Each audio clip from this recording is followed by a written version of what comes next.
All right, welcome everyone to Nexus Gaming Series. I'm your host, DB Smiley, and I felt like opening up like this for once to kind of set the stage for this map. So, all throughout the season in C West, there were two teams that really seemed to cut above the rest.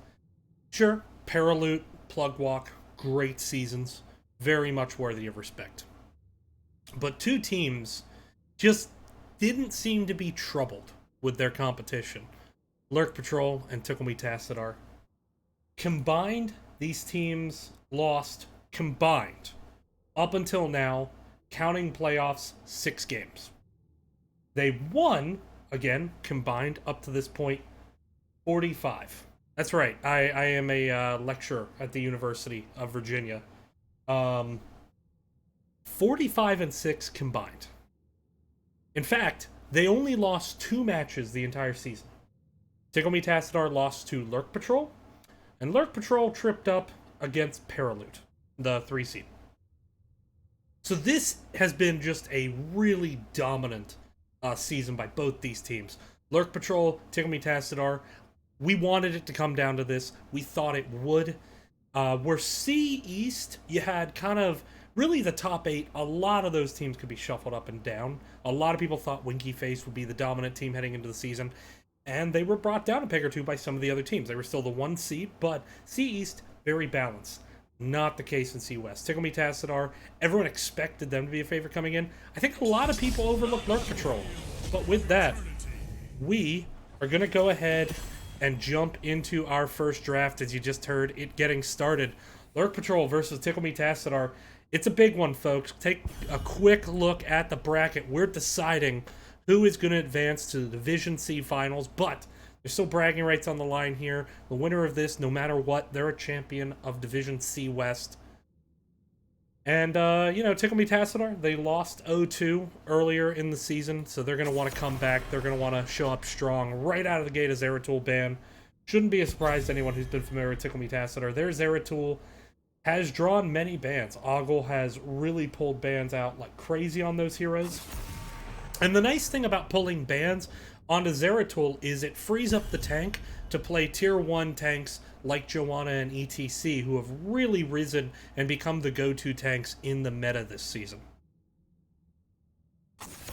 And there's the Medivh ban. So pretty straightforward bans. A ban combination that Tickle Tassadar faced quite a lot this season.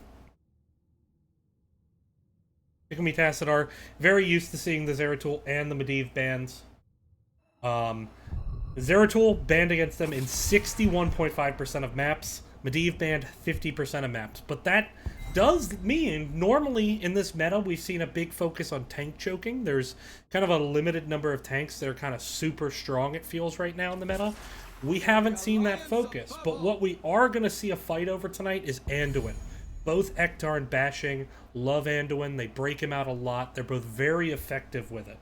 Ektar, 7-0 on Anduin.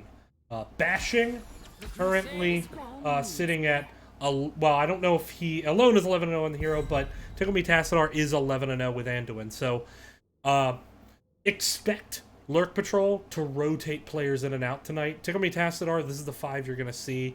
Bashing is the only player who hasn't played in every game for them. He's come in as their healer, and he's been very strong on Anduin, so expect that to be the main focus hero. But with that, Joanna, right out of the gate, Broom Boy, loves getting onto that hero, that or ETC. Ogle the Great going to jump onto Li Ming, very strong healer for him. And there we see the Gul'dan. Now, this is something Gunny has really liked to break out this season, and for good reason. Gunny, currently sitting at 8-0 on the hero, Gul'dan, has just been incredibly effective. The Sylvanas was banned out. That's something that we've seen out of Lurk Patrol a bit this season, 9-1 on the hero. So Gul'dan, their second most played assassin. There we see the Artanis ban. Something that we have seen trying to take off the Artanis who's good on the map with that amateur opponent, maybe try to force them onto something like Lurk. But keep in mind, that ETC, it is something that Lurk Patrol has flexed into the off lane. There we see a Greymane ban. It is the second most played assassin, well, tied for second most played assassin by Tickle Me Tassadar, sitting at 6-2 on that hero, but they are 8-0 on Li Ming. So who's gonna? So two 8-0 mages. Gul'dan 8-0 with Lurk Patrol. Li Ming 8-0 with Tickle Me Tassadar. One of those streaks is about to break. We'll find out. And there's the Chen. Serenian, really liking the Chen since the rework. He's gotten a lot of value out of Panda Pals. 6-1 currently on the hero. Malfurion is going to be the choice out of Bashing. 2-0 out of the hero. We haven't seen a lot of it, but does provide a lot of CC if you're good at following up the roots. My one concern, they don't yet have someone who's really good at landing, like a solid CC that Malfurion can super reliably follow up on. So it's going to be on Bashing to kind of play make a bit. There we see the Vala. Ace has been playing some good Assassin this season. Haven't seen too much Vala out of Lurk Patrol. But we've seen a lot of Lurk. 13-1 on the hero, and Ripperonis. Alright, well, that's unfortunate. We'll try to get back into the game here as soon as we can. Looks like Lunchbox DC'd, so we're going to try to get back into this game. Taking a look quickly at the map screen. We saw bans onto Alterac Pass and Cursed Hollow by Lurk Patrol. Cursed Hollow, a very good map for Tickle Me Tassadar this season. Tickle Me Tassadar is currently sitting at... where is that? I have it in my notes here. Tickle Me Tassadar currently sitting at 7-0 on Cursed Hollow. Similarly, Tomb of the Spider Queen, a good map for 7th Ace and Company on Lurk Patrol. That was banned out by Tickle Me Tassadar. So both teams love to play Infernal Shrines. Lurk Patrol 8-0, Tickle Me Tassadar 6-1 on the map. So I expect we'll see that at some point this series. But here we go, just popping right back into the draft. So thank you for bearing with that. We're just going to pop right on back through the draft as same song, second verse, a little bit louder, a little bit worse. Only last pick to come in, Lunchbox, back in the game.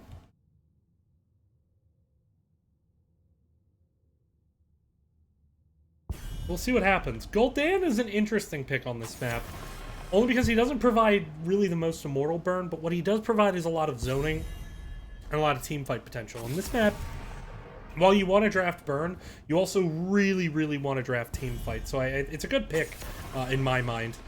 But same bands coming out, same draft pick. Nothing new under the sun here just yet.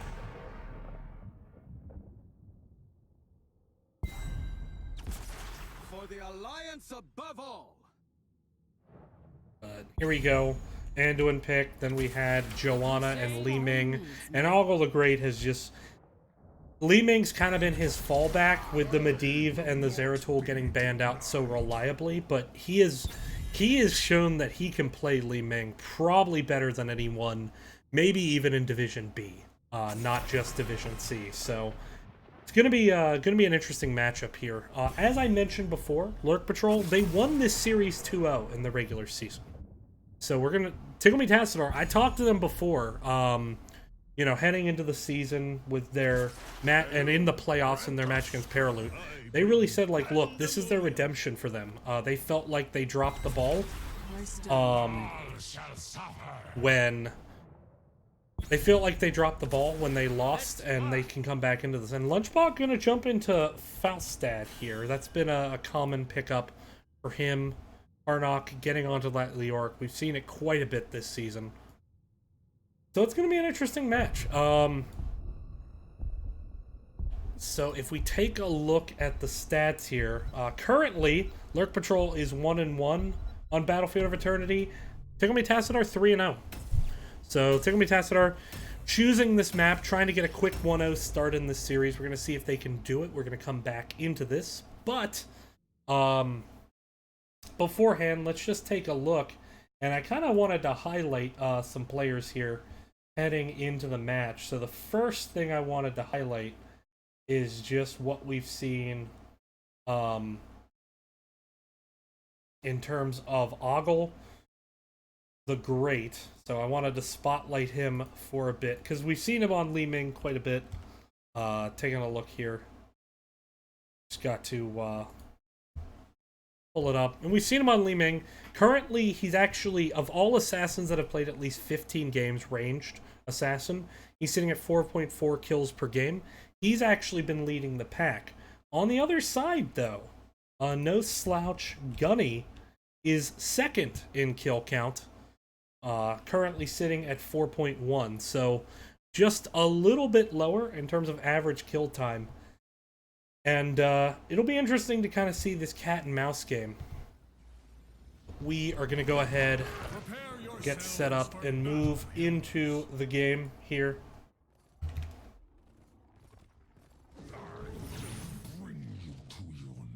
As we get ready to introduce the two teams. On the left side, it is going to be Lurk Patrol. We're going to have Gunny on Gul'dan, FPS Nate on ETC. We're going to have Ektar playing Anduin, Ace playing Vala, and up in the top, Harnock on Leoric. The challenger, the 2 seed, Lurk Patrol in the bottom. Lurk Patrol on Li Ming. Serenian on Chen. Broomboy going to be playing that Joanna, bashing on the Malfurion. And up in the top lane, it's a Lunchbox playing Falstad. So, interesting flex right here out of the gate to start this map.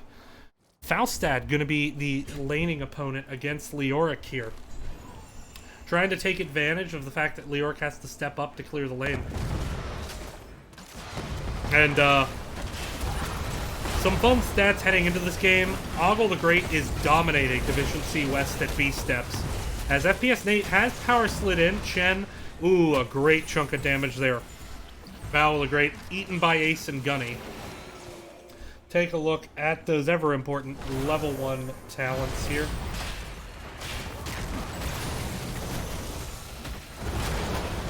As we get a quick kill there. Great isolation onto Anduin. Down he goes as I was pulling up the talent screen. But we are seeing corruption build out of Gul'dan. Vala actually going to rotate up and try to pressure out this Falstad. Let's see if Ace can get some damage out here.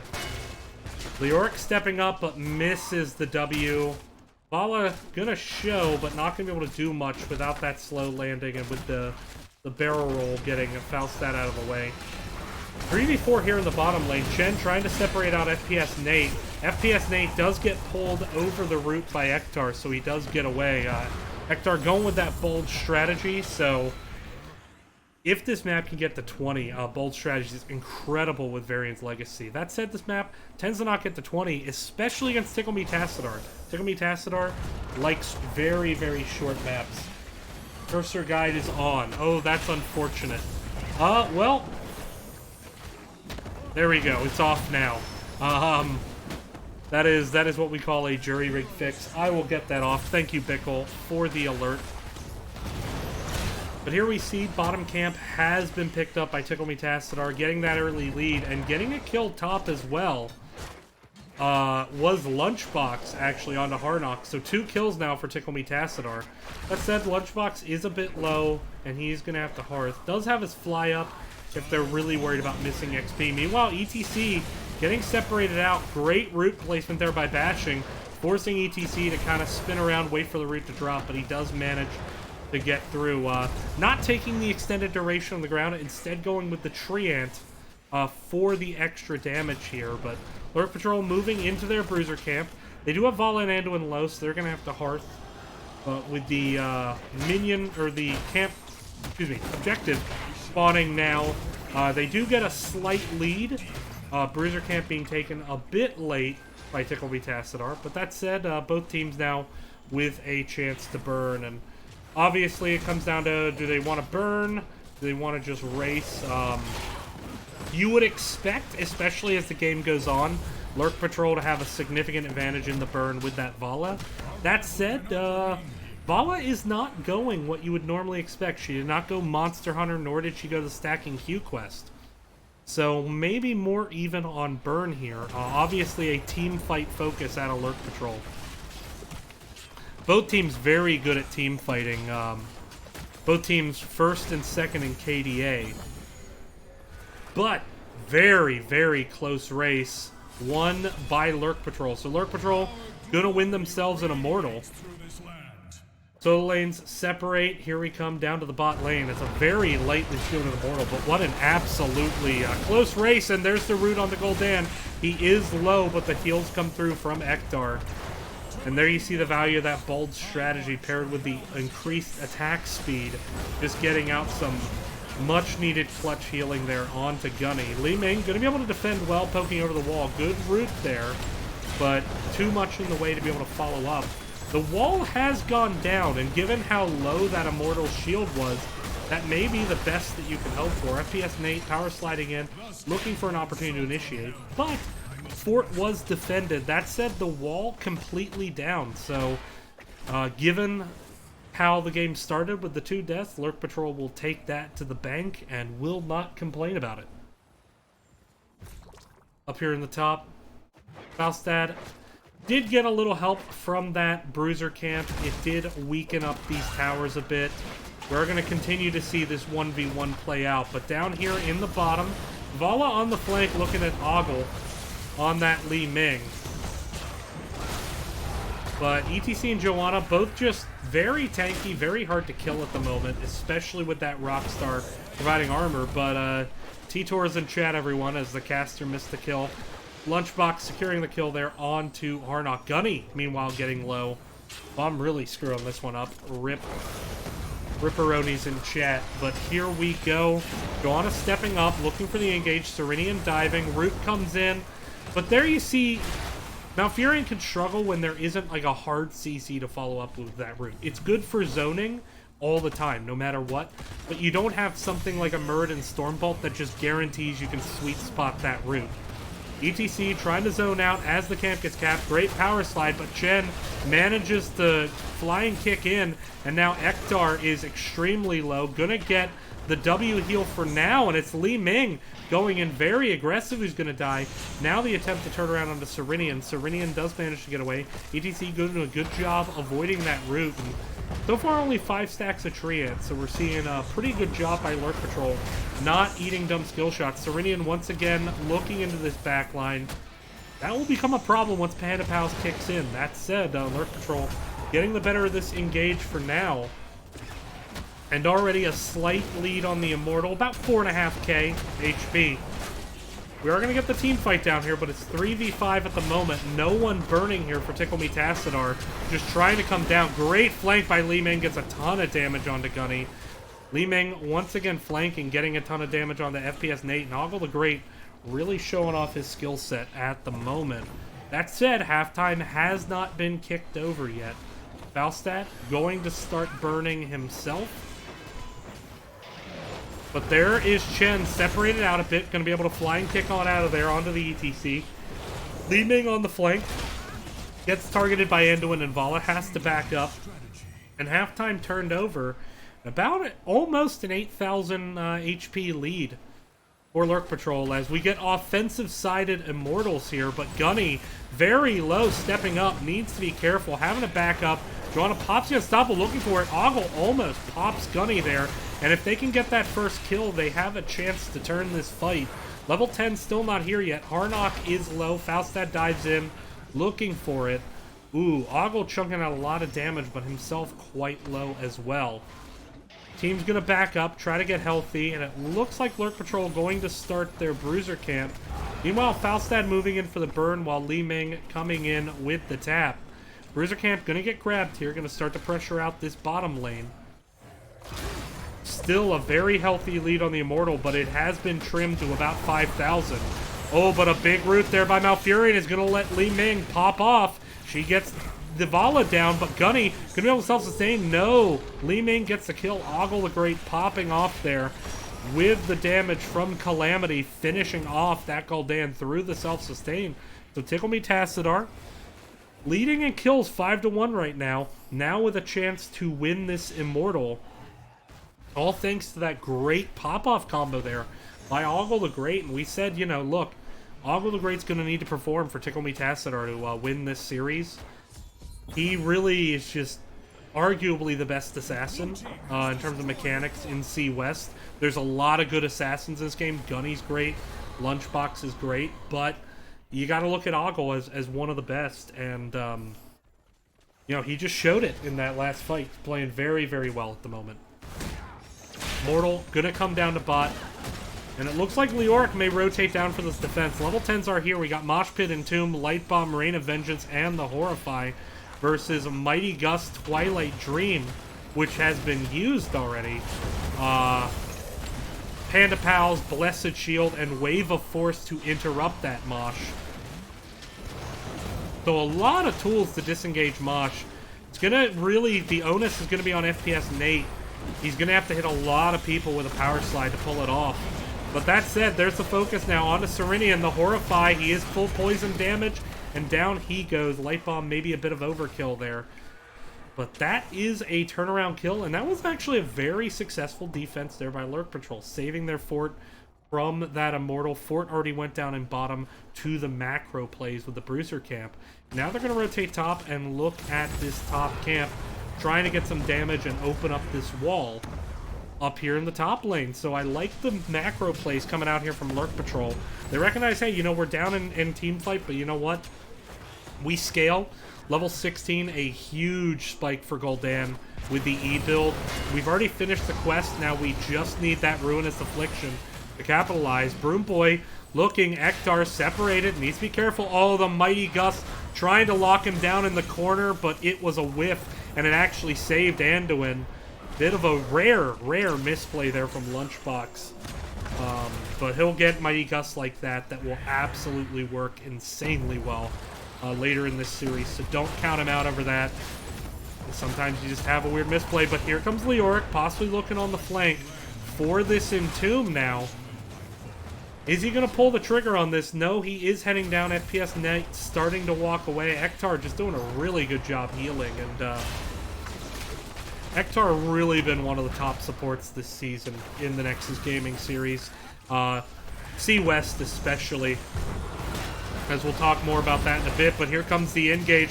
Gunny needs to get the cleanse, but Ace is not going to be able to escape. There's a Horrify on the chin, but he does have the Panda Pals, and that could spell disaster for Gunny here.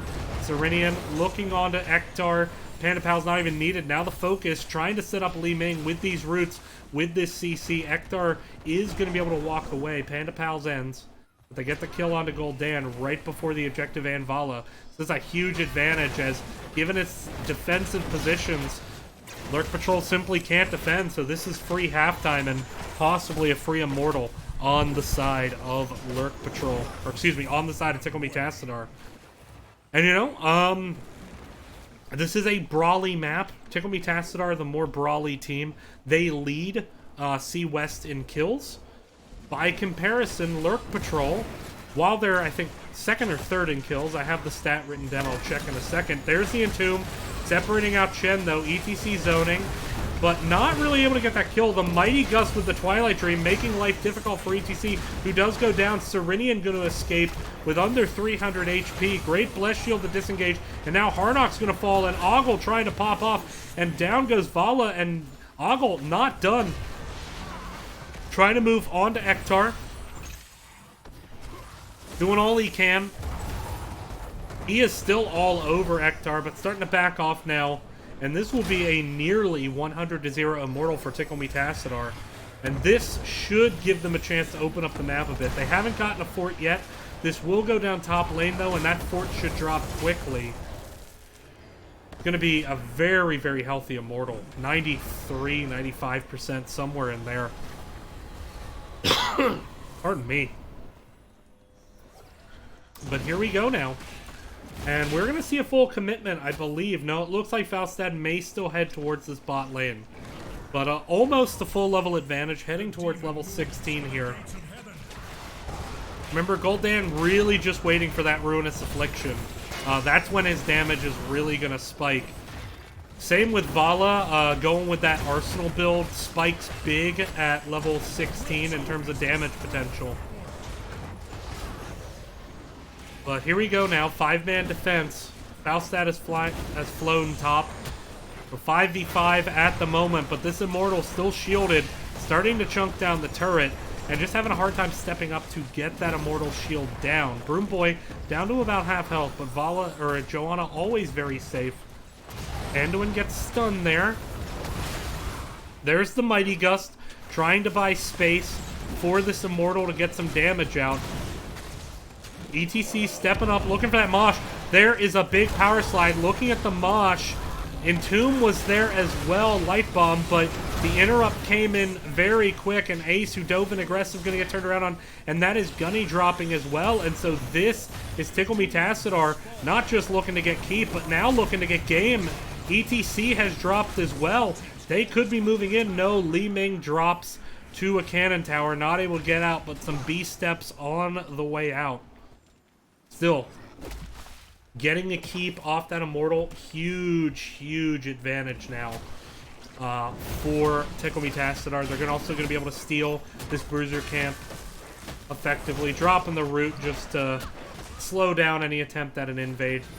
Anduin can poke in with a W, but that's about all we're going to see out of him. Lurk going to turn his attention to Soaking Top. Level 16 finally here for the side of Lurk Patrol. They move Tickle Me Tassadar into this bottom siege camp, trying to find a way to get this bottom fort, equalize this catapult. There's a big wave down here in the bottom at the moment, but if they can get this fort down, which is very low, they can equalize catapult pressure in the bottom while still having a huge catapult every wave to 0 in the top lane. You know, macro plays a much bigger role on this map than people give it credit for. They think it's like brawly and all about objective, but given how much you can stall the objective on this map, having catapult pressure is huge. So Equal Talontiers heading into this wave. Doesn't look like anyone's going to take the top siege camp. Bruiser camp being started on the side of Tickle Me Tassadar. Lurk Patrol. Do they invade? It looks like they're just going to hang out, wait for the objective. 4 to 13 in kills, but despite that, Lurk Patrol has put on a good showing. But it's gotten to the point now where Gunny and Ace having a hard time staying alive in these team fights.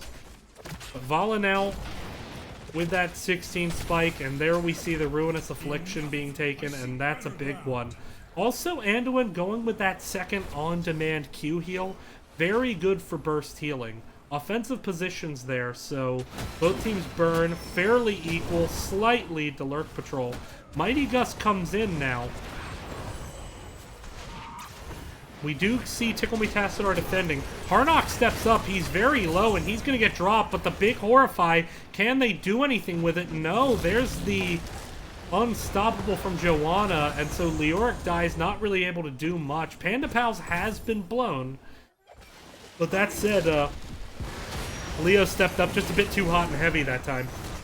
And look at this. We have the auto attack build coming out from Leoric. Mithril Mace going to be the choice. So trying to step up to stack that up, but just getting blown up there. And there we see some beast steps out of Serenian, but the big fourth man launch! And this is the chance Lurk Patrol needed. And oh, there was a little bit of cockiness there, and it might indeed get punished. There's Chen getting separated. He's trying to drink through it, trying to stagger through it, but he's going to drop. Joanna drops, and a little bit of cockiness gets absolutely punished.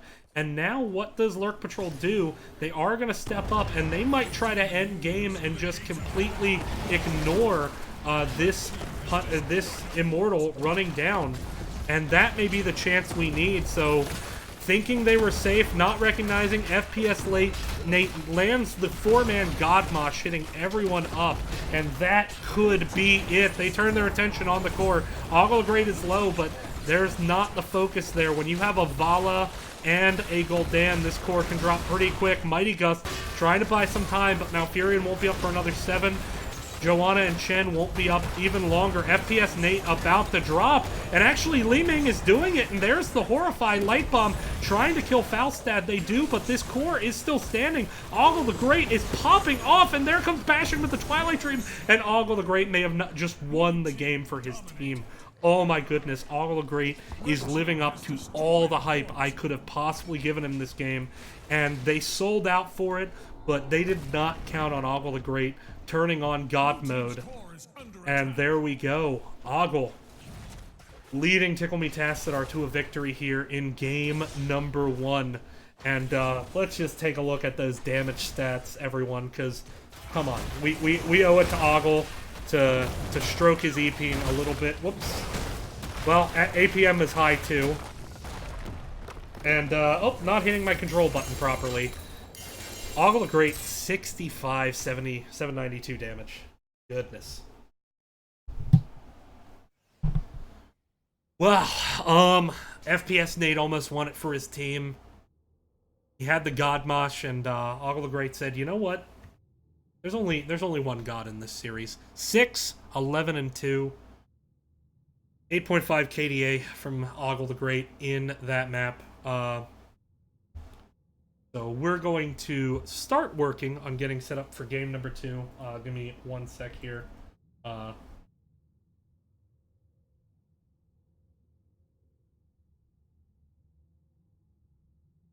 1 second here. So, right out of the gate, obviously the kill count favoring Tickle Me Tassadar. Lurk Patrol had their moments, obviously that huge mosh at the end, but they just weren't able to finish. Li Ming steps up and just executes one, bang, bang, bang. Popping off with those resets. And, you know, I know the Zeratul and the Medivh are scary, but this Li Ming, I mean, my goodness. There we see it. And there you see that Astral Communion coming in big, bashing, helping secure another kill to reset Ogle one more time. And that was the defense, and it was just one of the best defenses I've ever seen. Tickle Me Tassadar wins a very, very good game number 1. We're going to get set up here for game number 2. We do know that Gunny has informed me they are going to choose draft picks, so they're going to let Tickle Me Tassadar pick map again. So we're going to get set up here for game number 2. Stay tuned. Thank you all for watching, and we'll be right back here on the Nexus Gaming Series. C West Finals. Tickle Me Tassadar up 1-0.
All right. Well, welcome back here to the Nexus Gaming Series. Great match one. Lurk Patrol won some early objectives, but you saw Tickle Me Tassadar weather that storm. Eventually the kills started piling up, but then you get the God Mosh from FPS Nate. Lurk Patrol wins, right? They're gonna run it down core. Ogre the Great says, not so fast, my friend.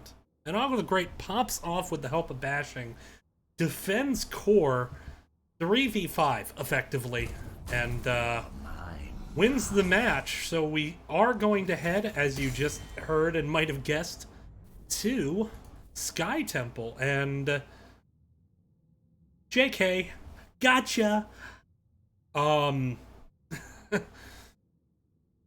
Lobby mode is about as stable as our stable genius in the White House. Anyway, we're gonna get set up here. But interesting map choice, Sky Temple. So neither team has any NGS matches on Sky Temple this season. Is this something that Tickle Me Tassadar was keeping in their back pocket for Lurk Patrol? Very possible. Obviously, both teams expected to make it this far. As yet, we've seen both teams kind of play their comforts, play pretty standard. I expected BOE to be a map. Both teams have played it more than a couple times. I expect we'll see Infernal Shrines. Depending on, I would be very, very surprised if we did not see Infernal Shrines at some point. Although, I don't know if Tickle Me Tassadar will pick it. Sky Temple. That is interesting. Hey, yo. Indeed. Can't stop, won't stop. But, we have the lobby once again populated, so I'm just waiting to jump in. We do see a substitution. FPS Nate gonna step out to let high def in on this game. Given the more wide open nature of this map, not too surprising. As I've talked about, Lurk Patrol will actually flex people in and out. They have 7 people on their team who've played 7 people on this team who have at least played 7 games. All 8 people have played this season. Bickle getting in on 4 games himself. So see what happens now heading into map number 2 in this best of 5 series. Remember, no matter what, this ain't the last game. The Zeratul banned out. Not going to see a change there. I don't typically think of this as a Medivh map, although it certainly brings the boss control with the Leyline Seal potentially, or at least the Polymorph. Leyline, of course, does, I believe, shut down... No, that's right. Leyline does not shut down the boss cap point. That's sorry, that's VP I'm thinking of. Anna banned out, keeping Ektar off that hero. So far, nothing new under the sun, really, in this matchup. And we're seeing the same ban. So, give me 1 sec as I was reminded, just taking a quick look, I don't want people to see, like, my settings and all that, but I need to disable the cursor guides. Hey, yo, that was quick. See, got there before the next ban even came through. Anubarak to get banned out. So, the Anubarak, it is something that we've seen banned out quite a bit. They've banned Anubarak and Diablo quite a bit. Excuse me. They banned Anubarak, Ana, and KT quite a bit on the side of Tickle Me Tassadar. They don't really play Anubarak either, so it makes sense for them to ban it. But there we see the hotly contested Anduin bashing, obviously want to get onto that hero. But Ektar's going to take it, but there we see Joanna Falstad. If it ain't broke, don't fix it. Broomboy sticking with that hero, and played quite a few Joanna games this season. Heading into this, 9-1 on the hero, and he's done indeed quite well. But there we see the Sylvanas grabbed by high def. That was let through this time, and the high priority hero for high def as we take a look here at the stats. Moving through the draft rather quickly at the moment. But as we can see here, not loading. There we go. 9-1 on the hero heading in, doing quite well. Raynor gonna get banned out. denying that push as well as the good follow-up damage off the ETC CC. Lurk Patrol, as I had mentioned, 9-1 with Sylvanas this season.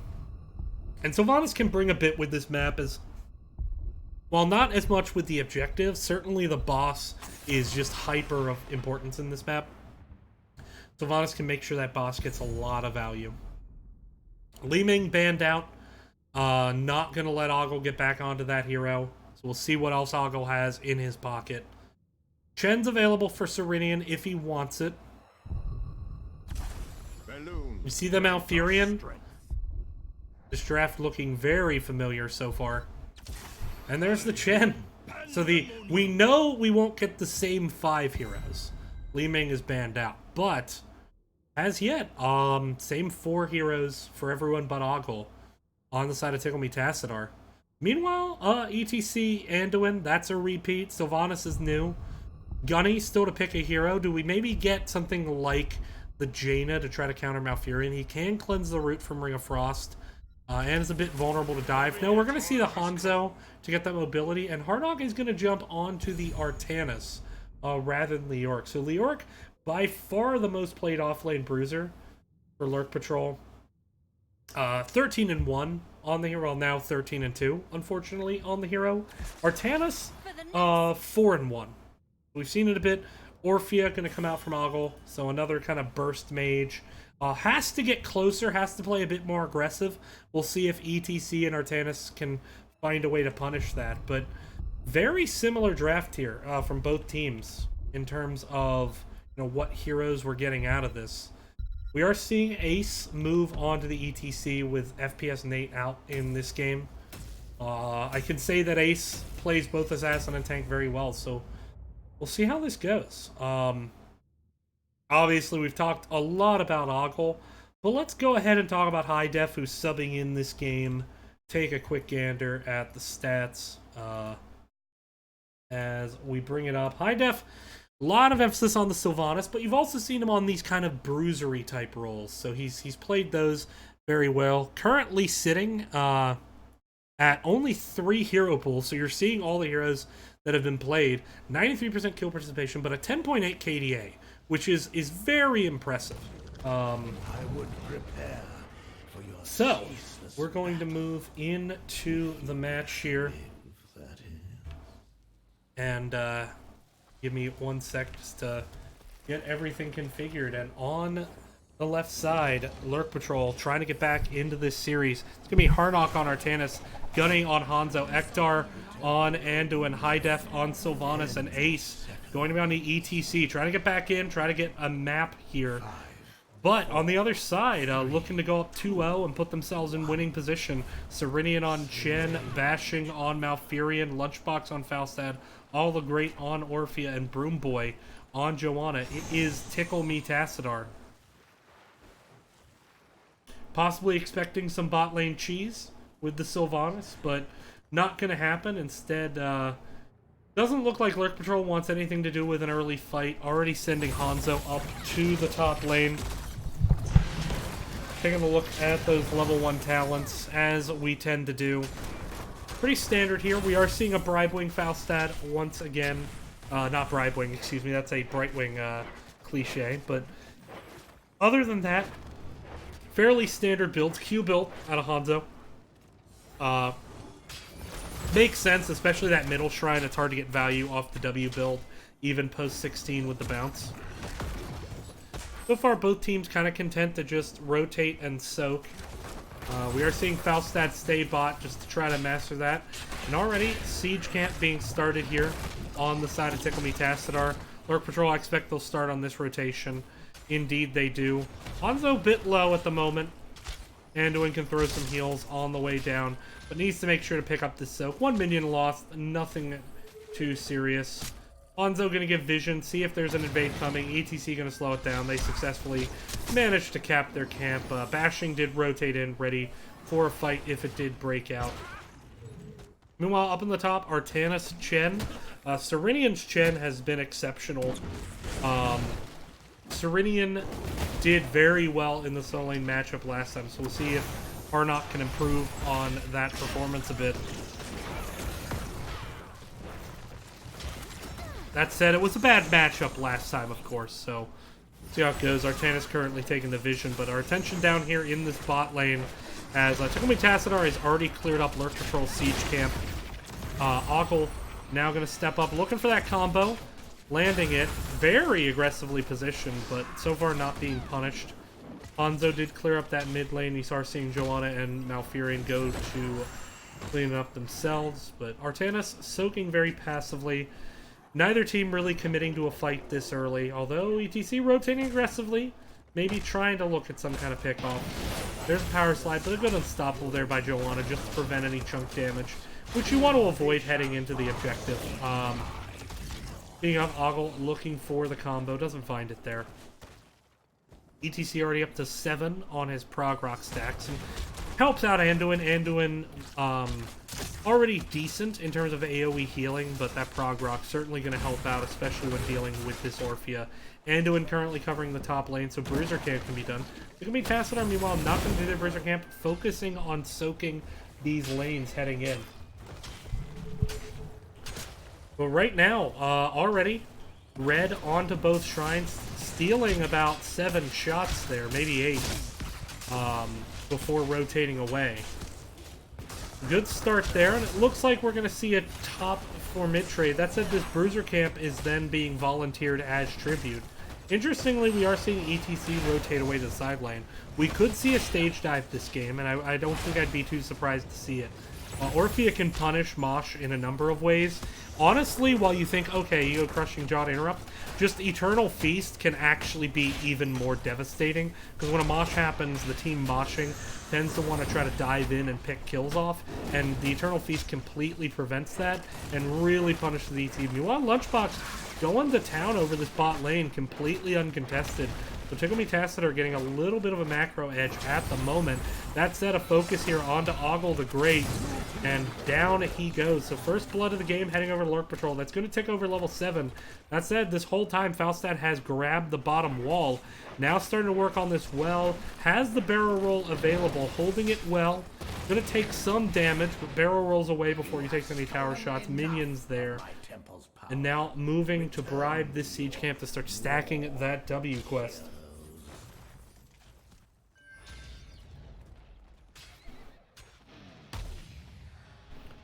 But here we go. Siege Camp grabbed. Siege Camp being grabbed by Lurk Patrol. Bruiser Camp available at the moment for Tickle Tassadar. We'll see if they rotate into it early or try to time it with the objective, as one would expect.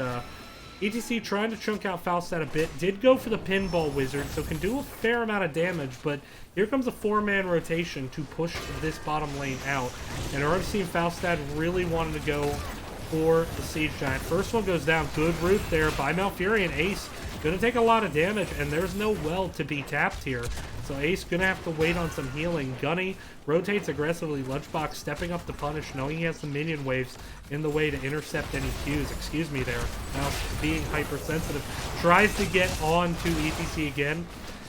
You can see Bashing doing good job following up with the roots, but without that hard CC, it's kind of, you can always get out if you move just right, and we're seeing Ace do just that at the moment. Very slight XP lead on side of Tickle Tassadar, but even more so, kind of a macro lead, and when you have a structures lead on this map, it can be very hard to come back, so this next objective is going to be very important for Lurk Patrol to try to get back into this. Right now, we got the time warning on the objective. Bruiser Camp being started up by Ogle here in the top lane alongside with Bashing. Bruiser Camp not going to be up in time, so we're not going to rotate down and just ignore this top lane. So this could be a situation where Tickle Tassadar just doesn't even fight over the bottom shrine. They already have a pretty good lead there. They could focus on getting top fort and maybe even split pushing mid fort. That said, they are going to rotate down. They are going to take this fight. They do have level 10s, Panda Pals, Twilight Dream, Mighty Gust. It is the Crushing Jaws and the Bless Shield. Crushing Jaws, Bless Shield is a very good combo. Gunny getting focused here, very low, gets stunned out. Mighty Gust gonna trap him in. He tries to leap away, but he gets popped before level 10s can come in. And that is a fight one for Tickle Me Tassadar. And so despite 1-1 being the kill count, right now Tickle Me Tassadar with a chance to get an absolutely massive lead in this game. And with Lurk Patrol rotating away from this, they're going to walk up and DPS this manually to enable the Shrine to get more value into this mid lane. But that is what Lurk Patrol is going to do, is just try to trade out on structures themselves. We are getting potentially a gank rotation here. Falstad does not have the Mighty Gust available, but Artanis a bit behind. Good power slide there to make sure Harnock can get out, but Orphea is all over High Def and Ektar. Crushing Jaw is going to be used, but a Mosh Pit peeling out. Here comes the Dragon's Arrow, stuns out too. Panda Pal stuck under the fort, going to take some damage, but not going to be a kill there. Good awareness by Gunny on that Hanzo to get the stun to make sure his team gets out. Good disengage and a good trade there, all things considered, by Lurk Patrol, given the inauspicious start. Mosh was used for a disengage tool. You never really want to use it defensively like that, but you'll tolerate it over falling behind an XP. Lunchbox is low. Gunny is hungry, but Joanna going to be able to zone effectively. ETC stepping up, trying to get onto Joe. Gunny starting to step up himself, looking for the Q. Misses it onto Falstad, unfortunately, so not able to get that big chunk of damage that could have potentially led to a kill. Here comes a rotation up now from Bashing and Ogle. Trying to get onto Hanzo, but he should be able to get away from this. ETC, ooh, Gunny stepped up at a bad time, and he is going to get punished. Needed to just walk away there. Maybe didn't anticipate the hardcore engage, but there it is. Falstad going to bribe this Bruiser Camp. ETC going to get zoned off, and this will be a steal. Tickle Me Tassadar, only 2 kills to 1, but they have gotten so much more value out of these kills so far than Lurk Patrol got out of their one earlier in this game.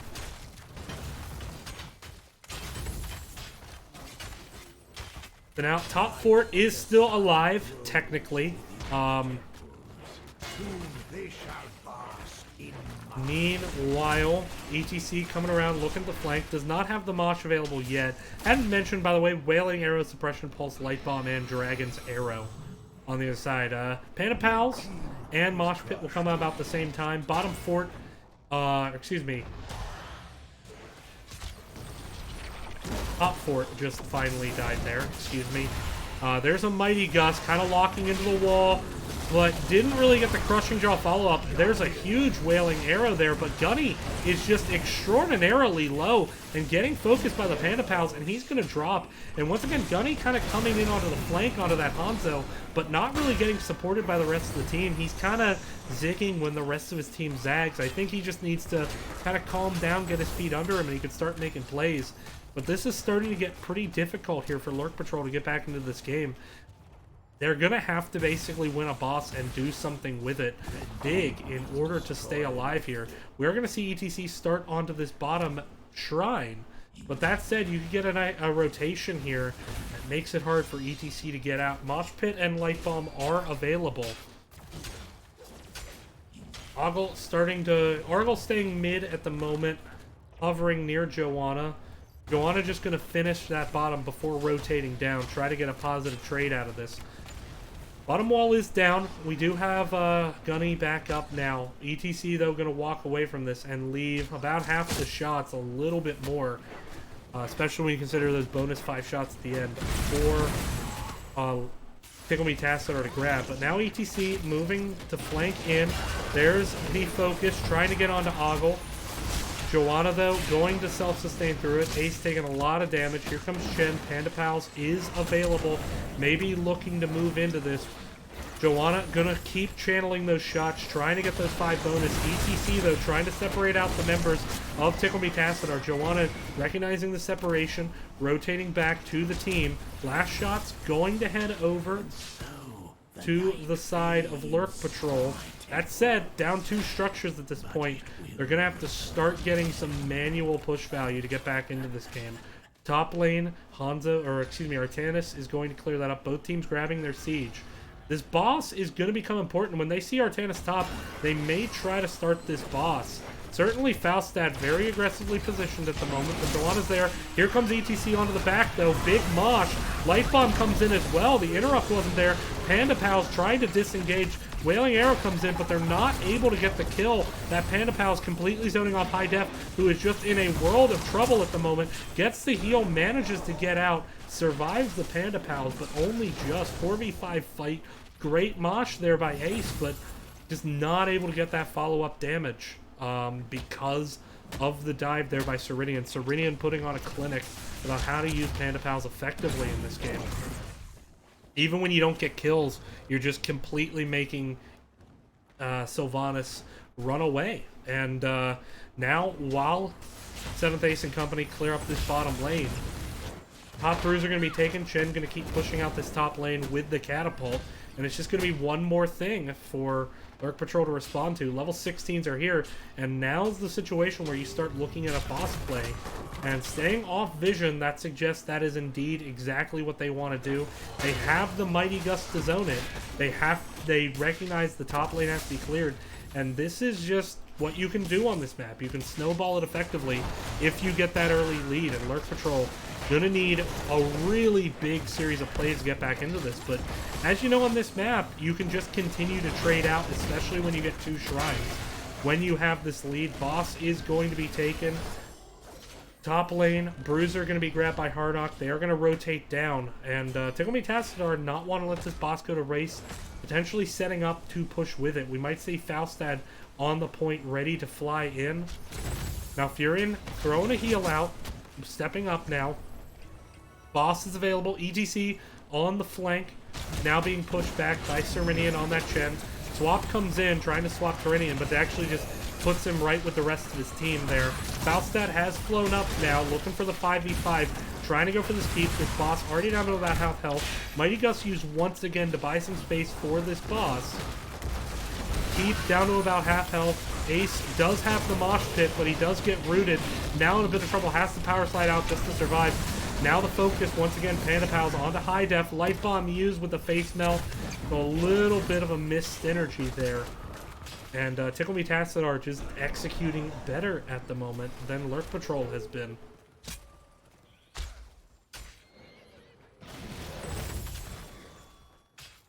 Bottom talent once again. Bottom structure once again getting picked up. Thank you, A-Fish, for the raid. Broom Boy in a defensive position, same with Chen, just dismounting the engage. Ace once again trying to get onto this backline, but a good route there by bashing. Making it hard for him to power slide in. Ace trying to look for this mosh, but has to get Falstad, has to get Orphea into it. Serenian gonna channel a few more shots with that brew. Harnock looking for the swap, doesn't pull the trigger, no one in range. Once again, ETC going to try to separate out. Harnock getting very low. ETC moves in. Gets interrupted out of the mosh, and that's actually a full reset onto mosh. Harnock not able to escape. That mosh barely went off for a nanosecond, but it was enough to count for a full mosh. And now it's gone from dire to you need a miracle to win now on the side of Lurk Patrol. As mid-keep now about to drop. Falstad thinks about flying top, cancels the fly, stays bottom. Mid-keep still standing for the moment. But with the top wall healthy, this won't get keep, but it will certainly soften up the keep and make it very weak on the side of Lurk Patrol. Tickle Me Tassadar in a very good position to go up 2-0 in this series. As comebacks on this map, especially from a deficit this big, very hard. You basically need a 5-man team wipe, a boss play, and then another 5-man team wipe. Structure starting to take damage. Gate gonna go down. Last turret gonna fall. Still about half the shots remaining. We are seeing trying to open up some type of miracle win condition if they can get the boss play. Going for this bottom keep, but they are going to bottom fort. They're going to sacrifice mid keep to do this. ETC stepping up alone could get turned around on. That might have just been a disastrous misplay by Ace. Yes, it was. Not sure if that was just a case of your screen's in the wrong place, or you trust power slide to get you out. Either way, really big misplay there by Ace is potentially going to be game ending. They need another kill. That said, Gunny is low. Panda Pals is available. Serenian going to be able to stagger out of there, and the last keep falls now on the side of Lurk Patrol.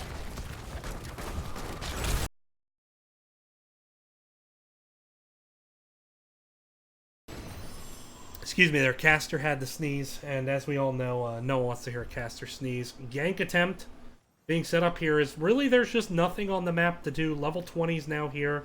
Upgraded ultimates pretty much across the board. Sans indestructible from Joanna, waiting on this bruiser camp, and they're going to steal it and just make life that much harder. And at this point now, you have to take a fight into level 20 to just have a chance to stay alive.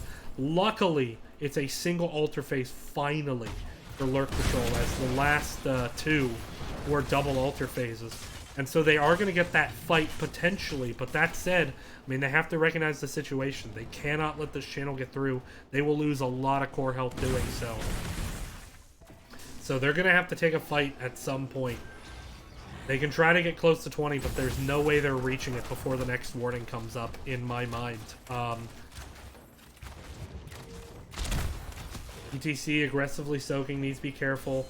Boss timer at 10 seconds, and this is kind of a tough decision to make. You're fighting against the Falstad Global, so you have to recognize they could try to make that boss play. Boss is active. Tickle Tassadar making the safe play, going for the top shrine. Gonna get some damage. Level 20 not here. And I don't know if they concede full shots here. Core will take a lot of damage from this temple. And it looks like we are seeing a setup starting to come up. We do have play of the game. Oh, we don't have play of the game available. Excuse me. And oh, ETC man just died. And that's Twilight Dream. And that is a wombo combo and a half. And that is 3 or 2 and counting. Excuse me. Me of little faith. That's a hard knock not getting out. Sylvanas goes down. And that will be the game. And Lurk Patrol just seemed off that game. Game 1, they never really seemed off. They never seemed, they executed their combos. They certainly lost out on the kill count, but they were executing. And that game just did not get any of the execution out of Lurk Patrol that we expect. So kind of a disappointing game for them. And that's going to put them down 2-0 in the series. I should note at this point that every series I have ever casted that's been best of 5 has indeed gone to 5 games. That might be in jeopardy tonight. That said, both series I've casted that were best of 5 started 2-0 before a 3-game comeback. So with that, we're going to take a brief break here, get set up for game number 3, but Lurk Patrol, they're going to have to show up stronger. The execution just was not there in that game. There were a lot of misplays, a lot of people out of position taking silly deaths. Deaths while outnumbered. You want to limit those. They did a very bad job of that game. And so they're going to need to come back with a little bit more focus, a little bit more awareness, and respect the aggression that Tickle Tassadar is going to do. If they can get those situations, I think we get a series. Hopefully we don't get 3-0. Stay tuned. We'll be right back.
a risposta voce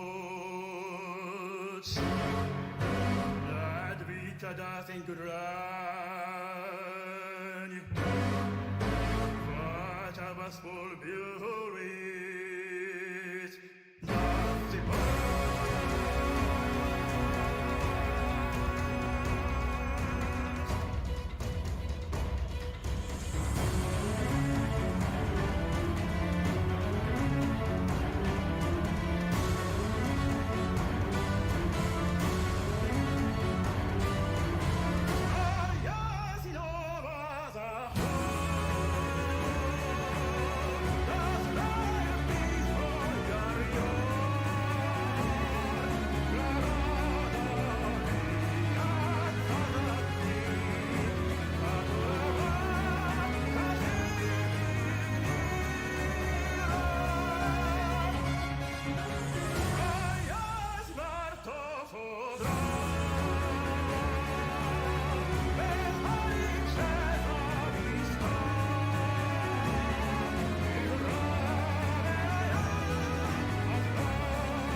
Welcome back, everyone. X's Gaming Series. Caster fail there. Already, Tickle Me Tassadar is on the steps of reaching the grand finals here in Division C, up 2-0 in this C West Finals. But I've casted many C West Finals. Not C West Finals specifically. I've casted 2 best-of-5 series before. And they have both gone to 5 games. And they both started 2-0. So it can happen. We're going to see what happens here. Obviously, Lurk Patrol. I think game 1, if they do that again, they could get the lucky break. They could win. Game 2, if they do that again, this series will be over. Just a lot of unforced errors in game 2 from Lurk Patrol. So hopefully, we'll see game 1 Lurk Patrol come back. We are seeing another substitution. So Radic gonna check in. So we are going to see, taking a look here, High Def and Harnock both stepping out for this game. We're going to get FPS Nate and Radic in. So we've seen all 7 of the top players from Lurk Patrol tonight. Yeah, I'm just letting them know I'm ready. So it's going to be interesting. You kind of bring a guy off the bench cold at this point, but I think it's the right call. Just to try to... I thought FPS Nate played very well in the first game at the tanking role, so I would expect that to, if they continue to stay in this series, to probably be the go-to strategy, although it may vary map to map. Radic, you know, I think it's a good substitution choice. given kind of some of the mistakes we saw, I think, in the last game. We'll see. We'll see what happens. Gonna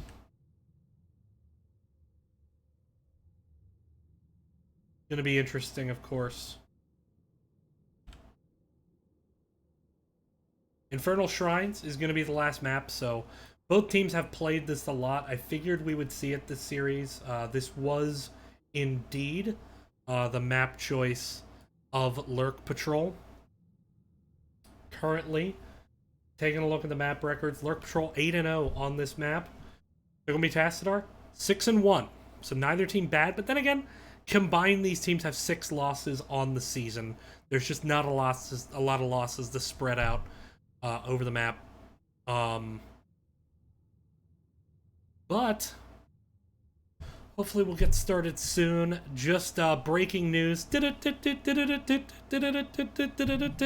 7 seed, Die for Vision, has advanced all the way to Grand Finals for Division C, defeating Bugin Squad in the C East Coastal Finals. So, they're going to be Tassadar trying to meet them, 1 game away from doing it. Can they close the series out, or do we see Lurk Patrol start the resurgence, start the comeback here? I would say on paper, the winner of C West would be the favorite over Die for Vision, but then again, so were 3 other teams. So Die for Vision obviously just having a really fantastic playoff run. But we are going to get started soon here with map number 3. And here we go. Thank you all for watching. Tell everyone to come in. We might be crowning a C West champion here at the end of this game. Or we might see the start of a pretty epic comeback. Only one way to find out, and that's to watch. So, your friends, if your C West friends are not watching the series, go ahead, bring them in. Tell them to get going. Here we go. Right out of the gate, Lurk ban. And that's interesting. We're not seeing the Iana ban. We're not seeing the other bans we've seen so far. We may still see the Iana ban. Zeratul's still banned out. Just not wanting to let Ogle touch that hero. Li Ming struggles a bit more on this map, so they might be willing to give up the Li Ming here. Medivh, arguably his best map, so I still expect to see that banned. Sylvanas going to get banned out. Even though High Def not in the game to play that Sylvanas. Indeed, if you're a Lurk Patrol fan, or you know other Lurk Patrol fans, get them here. They need your help. They need your help. They need fans pushing them on here. Right out of the gate, Joanna picked up. And this is what happens because Ogle is such a dominant force on Zeratul and Medivh. It basically means you always get the tank you want because the other team is forced to ban out what they don't want to play against that Ogle plays because they know it's going to be played masterfully. And so it makes it easier for Broom Boy to get onto the heroes he wants to get on. But there we see the Diablo, and the Diablo has been a strong pick here from Lurk Patrol. Currently sitting at 8-0 on the hero. So if they're going to come back in this series, a good hero to pick. Radek going to jump onto that Faustat as well, so that's a good denial from Lunchbox to get that Mighty Gust away from them, which has been used very effectively. I can only think of one Mighty Gust that hasn't been great, and of course we talked about that one in the first game, but Lunchbox has played very well on the hero. There we see Ogle jumping onto Orphea. Makes sense onto the map to prioritize that over the Li Ming because of all the minions in the way, but Bashing going to be able to get onto Anduin because of the draft priority here. Chen going to get banned out from Serenian, trying to force him onto another hero. The Panda Pals have just been very devastating. Incoming Tychus typed in chat. Taking a look, we have, I believe, seen a little Tychus, but not much out of either team. Already with their tanks, what's going to get banned out? Do they target the healer? If so, it's likely to be Ana or Lucio. It's going to be the Ana targeted.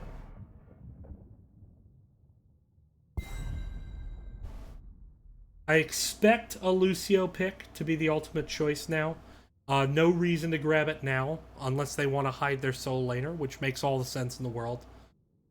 So exactly one reason to grab it now, to hide that pick. Nope, they're going to go Gul'dan Maiev. So we've seen a bit of Maiev from 7th Ace this season.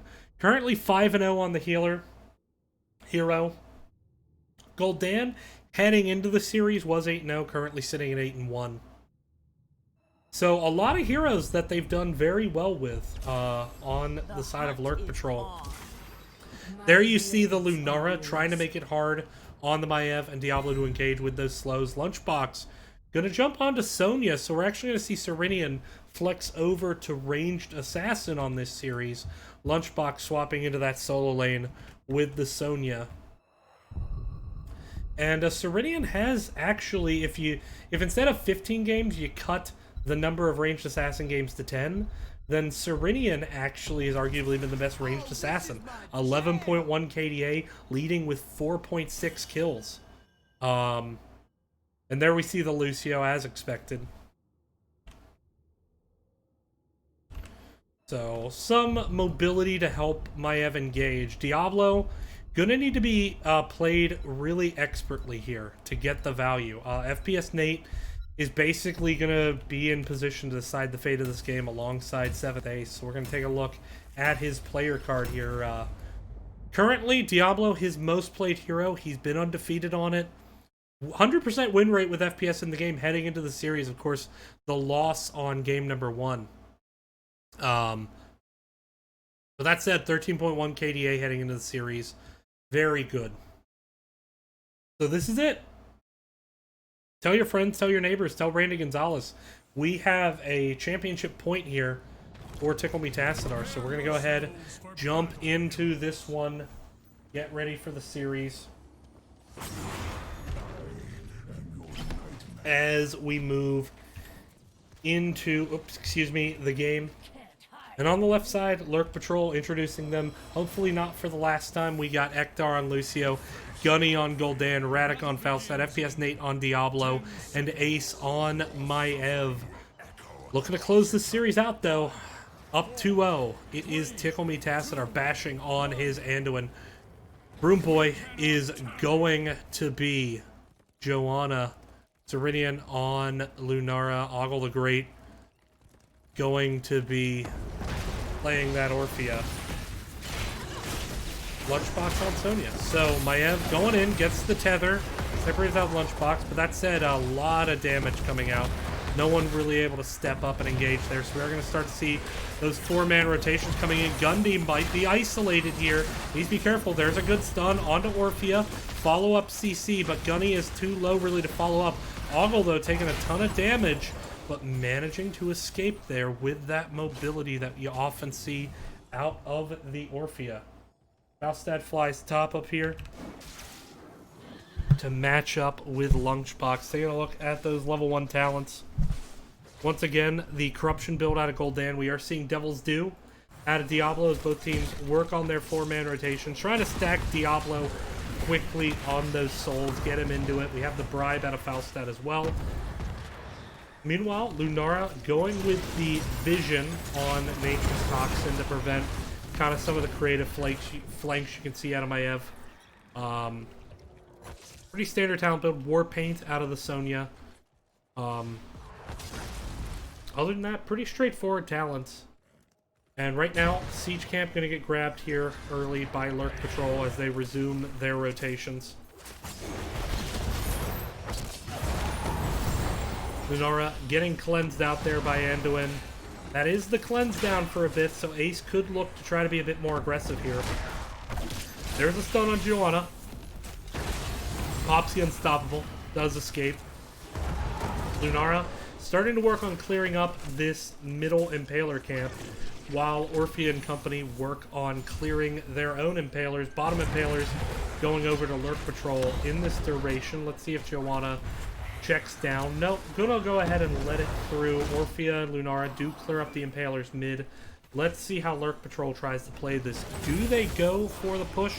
No, looks like they're willing to just sacrifice that to disarm the Impalers mid. Trying to play more for the long game, once again recognizing Gul'dan with that level 16 spike. Decent quest stacking so far, already up to 9 stacks. Of course, can stack more once the objective comes up. Ogle on the flank, just trying to be disruptive on those rotations. But good patience there by Lurk Patrol to not let it cause them any trouble.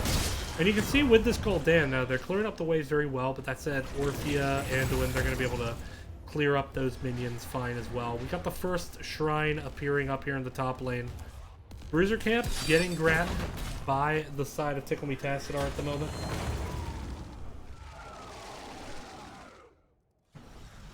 Lunchbox trying to dismount there. Gets stunned out by Diablo. Up to 54 souls on Diablo, so that's a good number to be at heading into this fight. We'll hit 61 here off the minions. 62, excuse me. Sonya stepping up and in.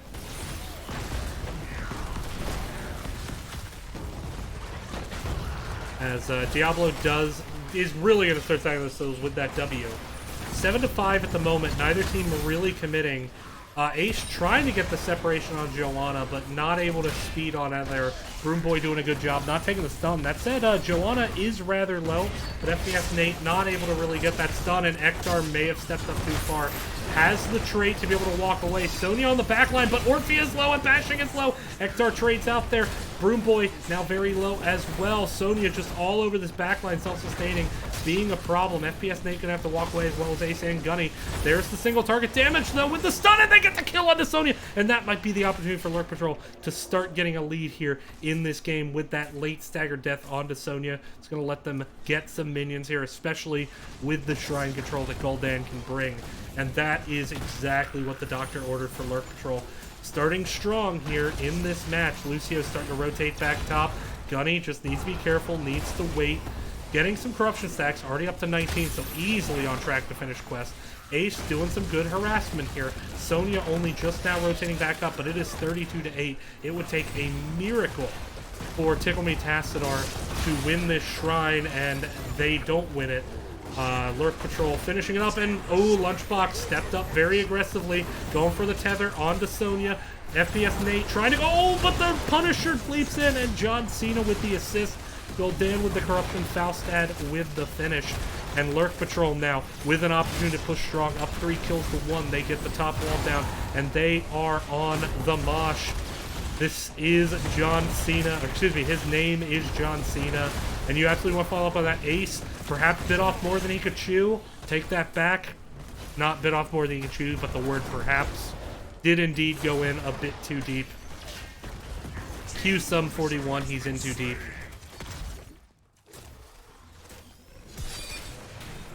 Has anyone seen the lead singer Sum 41 in this decade? The 2010s were not kind to him. He does not look good. I don't think that man makes it to 2030, unfortunately, based on his appearance. Hopefully he can clean himself up. Derek, we all love you. Unabashedly, love Sum 41. Don't care. Good band. But with that now, Lurk Patrol with the advantage. Helped out a bit was Tickle Me Tassadar by the death that was given to them graciously by Ace. That said, bottom camp going to be traded out for top fort, and possibly Sonya once again. Oh, Gunny trading out. Unfortunate trade there. That should have been an easy single kill trade. Instead, they trade 1 for 1 just because Gunny kind of stepping up a bit too much there. That burst damage from Sonya is no joke, especially with the help of that poison spear. Siege camp picked up here in the mid lane. The 2 siege camps grabbed by Tickle Me Tassadar. Level 10s are here now for both teams. Got the Warden's Cage, Gust, Sound Barrier, APOC, and Horrify. Meanwhile, a lot of chance for good synergy, a lot of chance for counter synergy too, so gotta be careful. Meanwhile, Leaping Strike, Light Bomb, Blessed Shield, Leap, and the... Ooh, this is the combo. You will see Anduin Light Bomb Sonya right before a leap, get maximum CC time, set up a Condemned Blessed Shield into the Crushing Jaws, but there's the APOC combo. It's hard to get the leap combo off when Sonya is in the penalty box And that is exactly what Lurk Patrol needs to do. Look for those ganks with this Diablo, and they executed to perfection there. Great combo there by FPS Nate. Even better follow-up. They only blew APOC there, and that's a worthwhile trade at the moment. That said, won't have it for the next Punisher right away, so they need to find a way to stall for 30 seconds. Gul'dan, though, going to be able to stall in a worst case, if not win the Shrine outright. So Lurk Patrol not in a bad spot at all. Bless Shield will be up in time, meanwhile. But we are seeing some good macro play now here out of Lurk Patrol. Going for these towers, trying to work in level 13, trying to take some wells here. Going to be able to walk away. Bottom well, still standing. No mid well, though. This is the Arcane Punisher, so absolutely critical Punisher. And with that front wall down, no gate for either team. Whoever wins this Punisher has potential to get a big lead in this game. Already 13-12. There's the Bless Shield looking for the engage.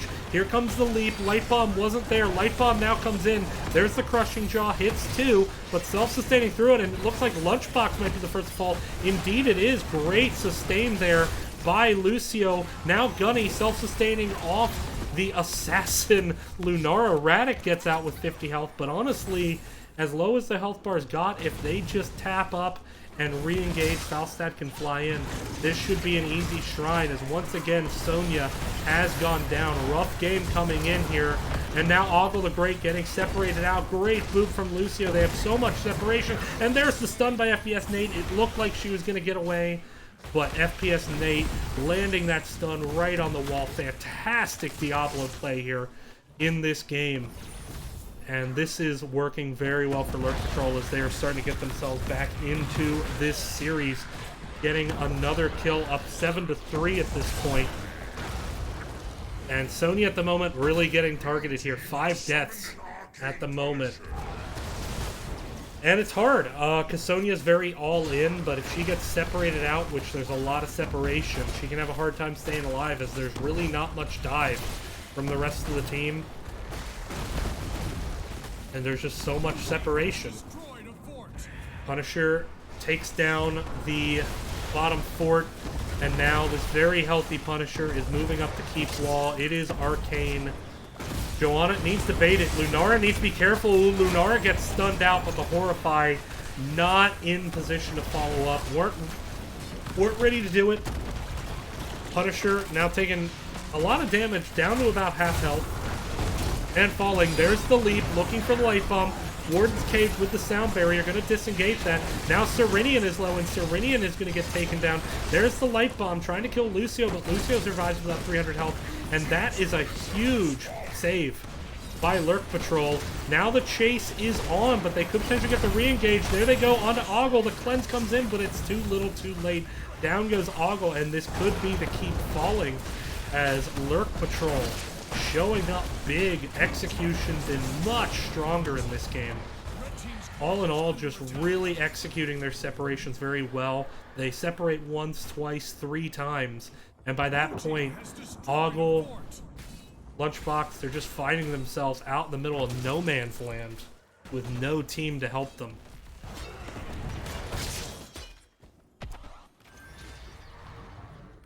With that, Diablo starting this bottom Impaler camp. Team starting to rotate down. They're going to start to try to paint this map blue. Falstad should have some bribe stacks here. Indeed, has a bribe stack, so bad job by the caster, assuming plural. 36 stacks out of Gul'dan, level 16 on the horizon. Want to get that quest finished, but don't want to just engage recklessly right now. Want to get that level 16. Here comes the Light Bomb, trying to separate out Diablo. A little bit of a miss on the Crushing Jaws, though. Here comes the Leap, trying to re-engage. The focus on the Gunny, but there's the sound barrier once again. And Ektar has just been playing an absolutely amazing game on this Lucio. And he is really one of the big reasons beyond the separation that they're winning. His boops have been stellar in terms of improving the separation, but it's his sound barriers that are just straight winning team fights. And there, once again, Lunchbox is the target. Using that Whirlwind, gets the cleanse, and is going to be able to get away. Let's see if Lurk Patrol tries to stick around and grab this camp. Currently looking to do so. And there they go. And Now looking to push up, try to get some pressure. Once again, the focus on the lunchbox, and there is no cleanse this time. Manages to Mystic Spear out of there. Good choice on the Mystic Spear at 13 to get some added mobility because of this separation. And good use to not stun a member of the blue team.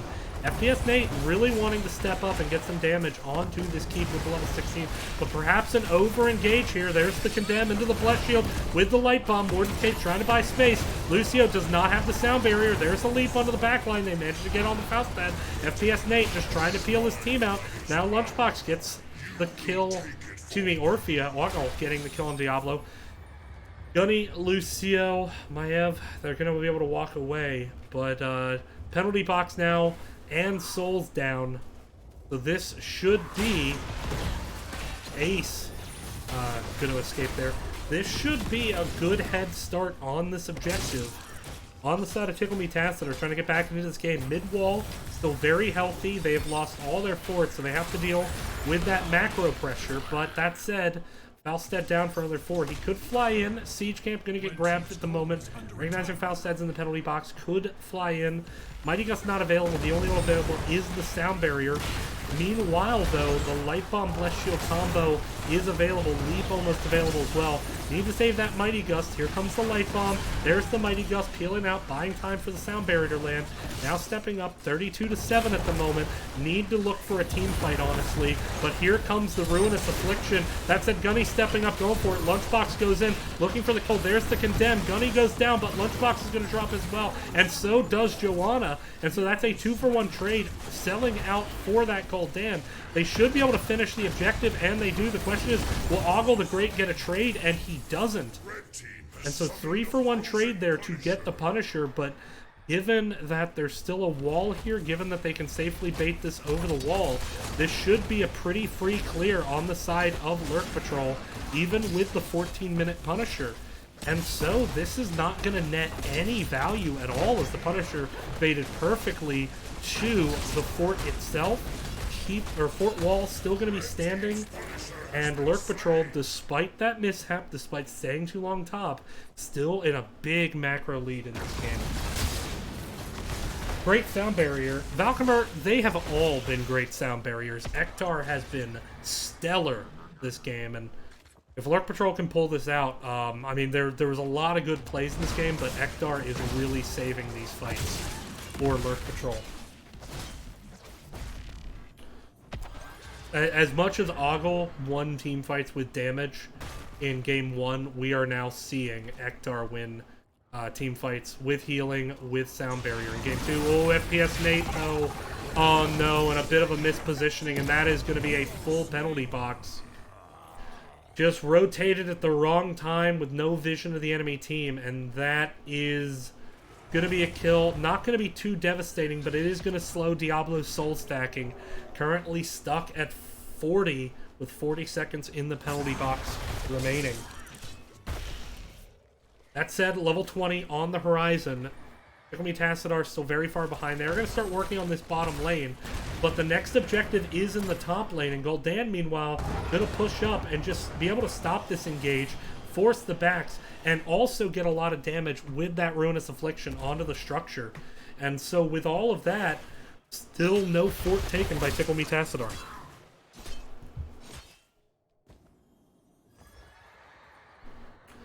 Level 20, just a nose hair away. Should get it off this minion wave. So let's see what 20s get taken on the side of Lurk Patrol. Diablo is back up. We got the Mighty Gust upgrade, the Haunt, which is the Horrify upgrade, adds armor reduction, so great for blow-ups.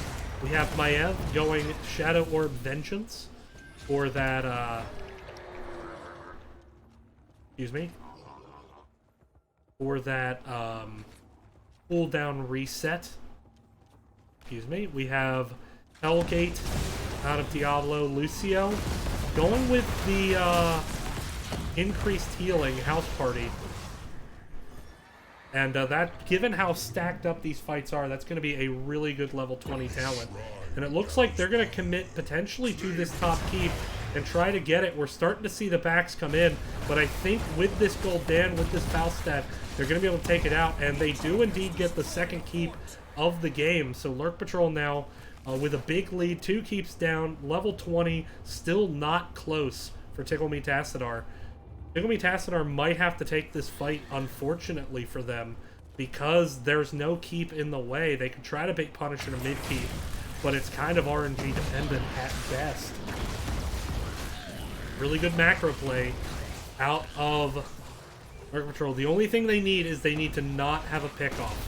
And that's the top priority. They need to just not have someone get isolated and killed. Maiev looking for that flank. Joanna stepping up. Here comes the combo. Light bomb, but Falstad with the amazing barrel roll. Here comes Sonya into the back line to dodge, but actually while that happens, Orphea goes down and Broom Boy gets separated out, and this might be Lurk Patrol winning the game. Sans Punisher at this rate. Falstad stepping up, cutting off, bashing with that gust, and Lunara getting caught in it with the slow. She's just going to try to bait Lurk Patrol away from the key, or from the core at this point. Now starting to back. Ooh, and Ektar being very sneaky, gonna stop that back while the rest of his team moves on to the core. And there we go, Lurk Patrol making a series and looking honestly dominant in game number 3 here. This is the Lurk Patrol I expected to see. Saw a bit of it in game 1, definitely did not see it in game 2. Game 3 though, this is exactly what we saw, and it all started with Ektar just preventing so many deaths with those sound barriers, but the wonderful CC displacement comboing. And Lurk Patrol, we got a series, boys and girls. Tell your friends, tell your neighbors, tell Randy Gonzalez. As we move into the post game. And man, Serenian had really good damage that game, but that's the problem with Lunara, is you can do so much damage, but it's hard to get the finishes. You really rely on Sonya and Orphea to do that. And let's be honest, Lunchbox and Ogle, they had a bad game. They were getting targeted a lot, made it hard for them to get any kind of damage. Every time they dove the backline, the sound barrier came in, they got counter-engaged. And they struggled to deal with it. So, Lurk Patrol chose map pick for the first time this series. They took us to Infernal Shrines. Both teams very successful, but man, Lurk Patrol made that one look easy. Something they had not done at all in the first 2 games. And so, with that, we have a series. Get everyone in here. Tell them we might get a game 5. The streak might continue, but first, before that, we got to hit game 4. And game 4 is going to rely on Lurk Patrol winning. Let's see where they take us. We'll be right back. Thanks for watching, everyone. Stay tuned.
Welcome back, everyone. We're getting set up for game number 4 here. It's going to be Brax's Holdout, as picked by Lurk Patrol. Lurk Patrol has shown a bit of that map, currently 3-0 on it, and it is a map that's very draft dependent. It's not a map that we've seen Tickle Me Tassadar play yet this season, so they might have to think about how they're going to approach this fresh. Maybe they prepared for this, maybe they expected it, maybe they have a draft ready. We'll see, but it's been a great series. I was worried that after game 2 that Lurk Patrol was going to maybe pack it in. They made a lot of kind of silly mistakes in game 2 that were very avoidable. Boy, was I wrong. Game 3, they get it together. They dominate. They push in hard. They have a massive structure lead. They win with 6-4 up. Dominated the kill count against Tickle Me Tassadar, who has been the best team fighting team. I figured that what would happen in this series was Lurk Patrol was going to win games off macro, and that they would win games with kill count deficits, like we almost saw in game number 1. And boy, they fought well that last game. All procced off by Ektar with the fantastic sound bearers, but Ace being very dominant with that by Ev. So this has been a great series. Stay tuned. Tell your friends, tell your neighbors, tell Randy Gonzalez. We got game 4. It's Brax's Holdout, so I know that's kind of a but it's going to be a great series. Come in, get everyone, tell everyone, alert NGS Discord. This is going to decide who moves on to face Die for Vision in the Division C Grand Finals next week. And you know both these teams want it. Neither of these teams want their season to be over, but one of them's ending. We only got 1 or 2 games left. We're about to find out. Lurk Patrol taking us to game 4. Caster are. Sorry, I forgot to mention that I was ready to them. That said, it's been a really, really good series so far. Hoping we get a game 5. Best of 5's always fun. Keep in mind, we're running out of maps here. So if we do get a game 5, then it's going to either be on Dragonshire or on Towers of Doom. Now, if Lurk Patrol chooses map, I would expect Dragonshire. If TMT picks map, I would assume Towers of Doom. Although they are 4-1 on Dragonshire, so maybe I'd probably say it's most likely that game 5, if we get it, would be Dragonshire, and that would be a great map to end on. But getting set up here, as a reminder, Die for Vision has advanced. I didn't get the final score, but I did see Die for Vision advanced out of East. So Lurk Patrol, Tickle Me Tassadar, they're looking for the opportunity to fight Die for Vision. Die for Vision, the 7th seed. So C East was very even. I mean, there were situations where you saw teams 5 seed and down beating top 4 seeds all the time. C West, I think we all knew this was coming in terms of the 1 versus the 2 seed here in the West bracket. Lurk Patrol and Tickle Me Tacit are just very dominant this season. I mean, just rattle off some stats for you. Combined, they have been 5-man wiped once. Combined this season, they've been 5-man wiped once. Tickle Me Tassadar got wiped 1 time. That's it. Their average deaths, Tickle Me Tassadar averaging 5.3 deaths on the season, counting playoffs. Lurk Patrol, 6.2. Third place, 9.8. They don't die. Both teams just very, very strong. Generally smaller hero pools. That's one thing worth noting. It's 32 from Lurk Patrol, 34 from TMT. That's on the lower end of the spectrum. But the team, they just don't die. Average time dead as a percentage in this season up until now. Lurk Patrol sitting at 3.4. TMT sitting at 3.7. Lurk Patrol's games, while they have had more deaths, they tend to have longer games. TMT tends to have very fast games. Yeah, hang on. So, with that, we're going to get set up for this draft. One last stat I'll leave you with. In terms of time to first keep, or in terms of, excuse me, keeps lost this season. Up until this series, counting playoffs, 5 keeps from Lurk Patrol, 5 from Tickle Me Tassadar. Obviously, we've exceeded that tonight. Second place, third place, 19. These two teams are dominant, and the winner has earned every bit of moving on to Division C finals. So we're getting into the draft here on Brax's Holdout. I'm going to stop talking. Hope you've been enjoying the stats breakdown. Definitely, if you've been enjoying it, let me know. Spent a lot of time preparing, but if it's something that just bores you, fills time for the sake of filling time, let me know. I'll save myself the energy. But with that, right out of the gate, Sylvanas ban makes sense onto the map. I would expect Zeratul to be banned out on this map. The question is, do we get the Medivh ban? I think we do. Joanna's not exceptional on this map, and that would be my next ban, would be to get Broom Boy off that. Chen, not super dominant on this map. He's good, he's not great. Diablo gonna get banned, makes all the sense in the world. Diablo can be very strong on this map. There's a lot of potential for wall bangs. There's Medivh ban. Still the same bans. Keeping Ogle the Great off those two heroes. Trying to force him onto that Li Ming and Orphea. We see Faustad picked up from Lunchbox. I like that pick. It's very flexible. It can be in the solo lane, but it can also be, and we're actually, I should note, seeing the same 5-man come out here. We obviously got Ektar, Gunny, and Ace, but we're seeing Radic and FPS Nate coming out. So same 5-man as the last map. ETC, gonna be the pick from Broom Boy with the Joanna stolen away. I'm surprised we didn't see a Garrosh come out from Lurk Patrol on this map.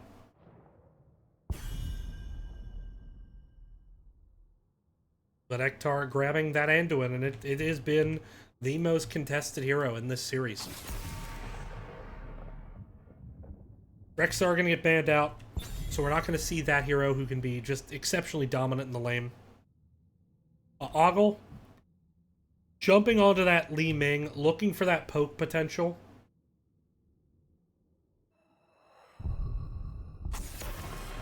There we see a Gul'dan ban. Makes sense. Could see Gunny move into the Kael'thas. That has been a hero that this season we've seen banned out a lot. Ace is going to move into Vala. We have Radic on the Leoric. So picking the solo lane a bit early. That said, if they think Leoric is their strongest pick given the bans, I totally get that. So wanting to get onto that hero. We've seen both Radic and Harkin play Leoric this season quite a bit. And then Ace jumping into the assassin role with Vala with FPS Nate in the game. He's going to be the assassin. There we see Serenian jumping onto Thrall, his typical backup when you see Chen taken away and bashing onto Malfurion. When he hasn't gotten Anduin, he has jumped right onto that Malfurion. We have Tassadar, folks. So this is a Vala hyper carry. Alright, so we're not getting a Kael'thas. We're getting Super Saiyan Vala. And that's all going to come down to Ace. I mean, that really is. This game now comes down to Ace. When you take a double support Vala, Anduin Tassadar, you are putting everything onto his shoulders. And I gotta tell you, Ace, unflappable. One of the longest standing players in Nexus Gaming Series. We played against him in scrims back in Season 1. He was on, I think it was actually Lurk Patrol. So they haven't played every season, but they've kept the same name. And that was actually, I think, my first scrim I played back when I was playing with misplaced alts as a healer. Was with 7th Ace. So guy's unflappable. If you're going to put it on anyone's shoulders, put it on his. But we are going to jump into game number 4. Give a cheer, guys. Hopefully it's not our last game. I'd love to see it go to 5.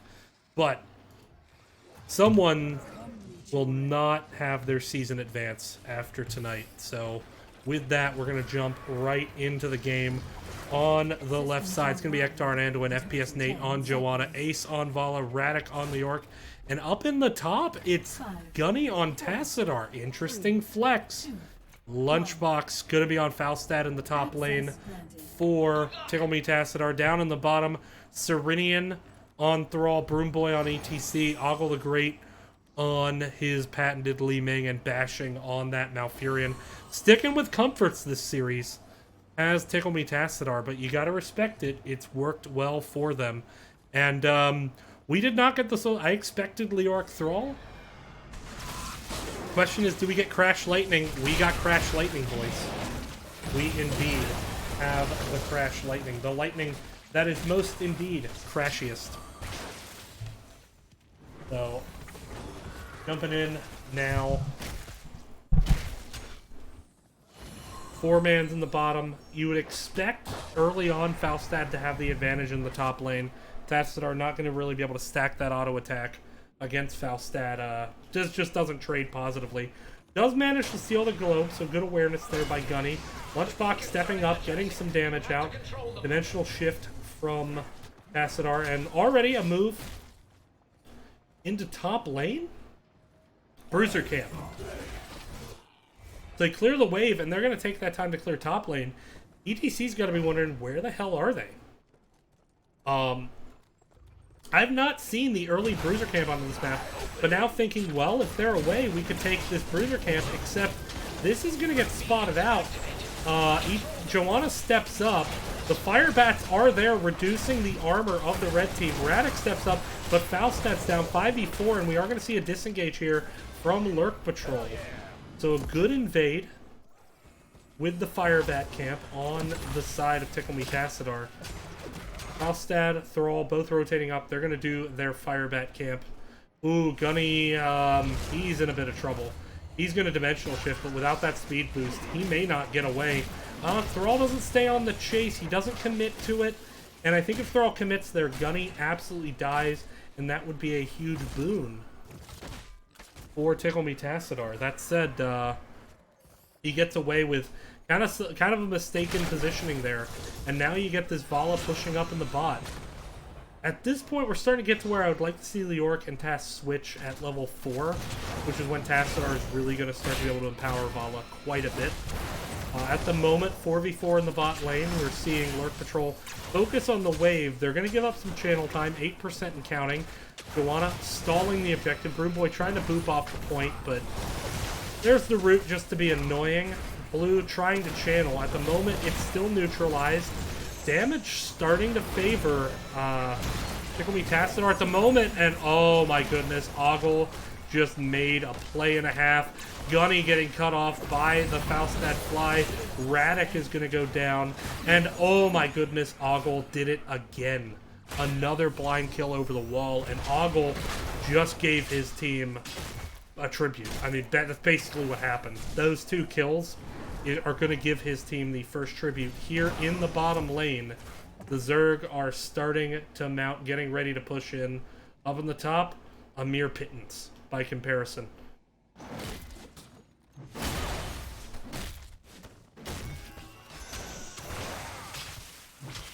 Crash Lightning up to 8 stacks. Well, channel has not been finished yet. Lurk did get top to stall. 62%. Joanna stepping up, trying to zone the point. Tassadar is low. There's the power slide. He has the dimensional shift if he needs it. Trying to... now we do see the Lurk and Tassadar switch, which... that will help Vala be a bit more aggressive. Tassadar currently trying to trade with Serenian. Li Ming just continuing to target Ace on that Vala. Looking for that blow-up potential. Both teams at level 6, but level 7 is a bit closer. Channel progress currently 88 and counting. Lurk finally stalls it out at 88. But so far this game has been all Tickle Me Tassadar. We're going to need to see some cleaner play here from Lurk Patrol in terms of respecting Ogle's Li Ming and just recognizing that he can indeed go for kills over the wall, and he just has a good instinct.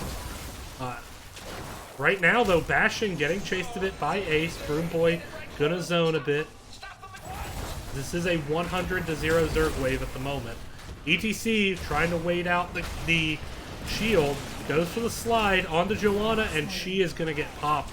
and that is a huge kill. Lurk has had to rotate down now to help defend, but that means there is no one top getting soaked, so there's a big chance to get a huge soak lead now on the side of Tickle Me Tassadar. And Vala doing everything she can to clear this lane, but you know, this comp is super strong early game. It's supposed to be set up where the enemy team just can't kill Vala, and so far they found ways to do it. So Lurk Patrol in a bit of a bind at the moment, down 4 kills to 0.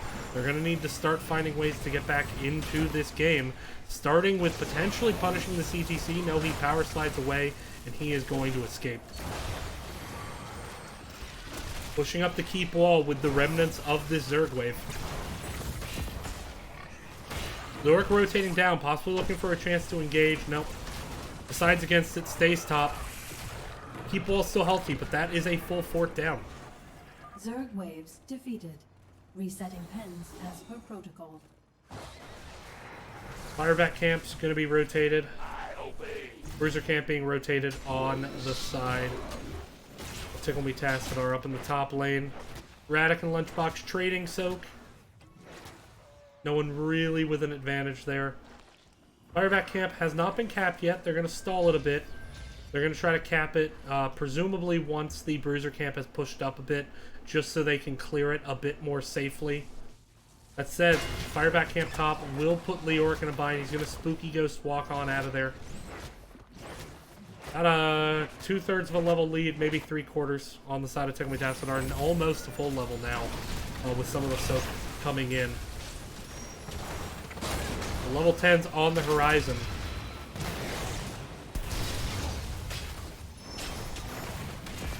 As Ogle the Great really just showing that his Li Ming is absolutely dominant in this series.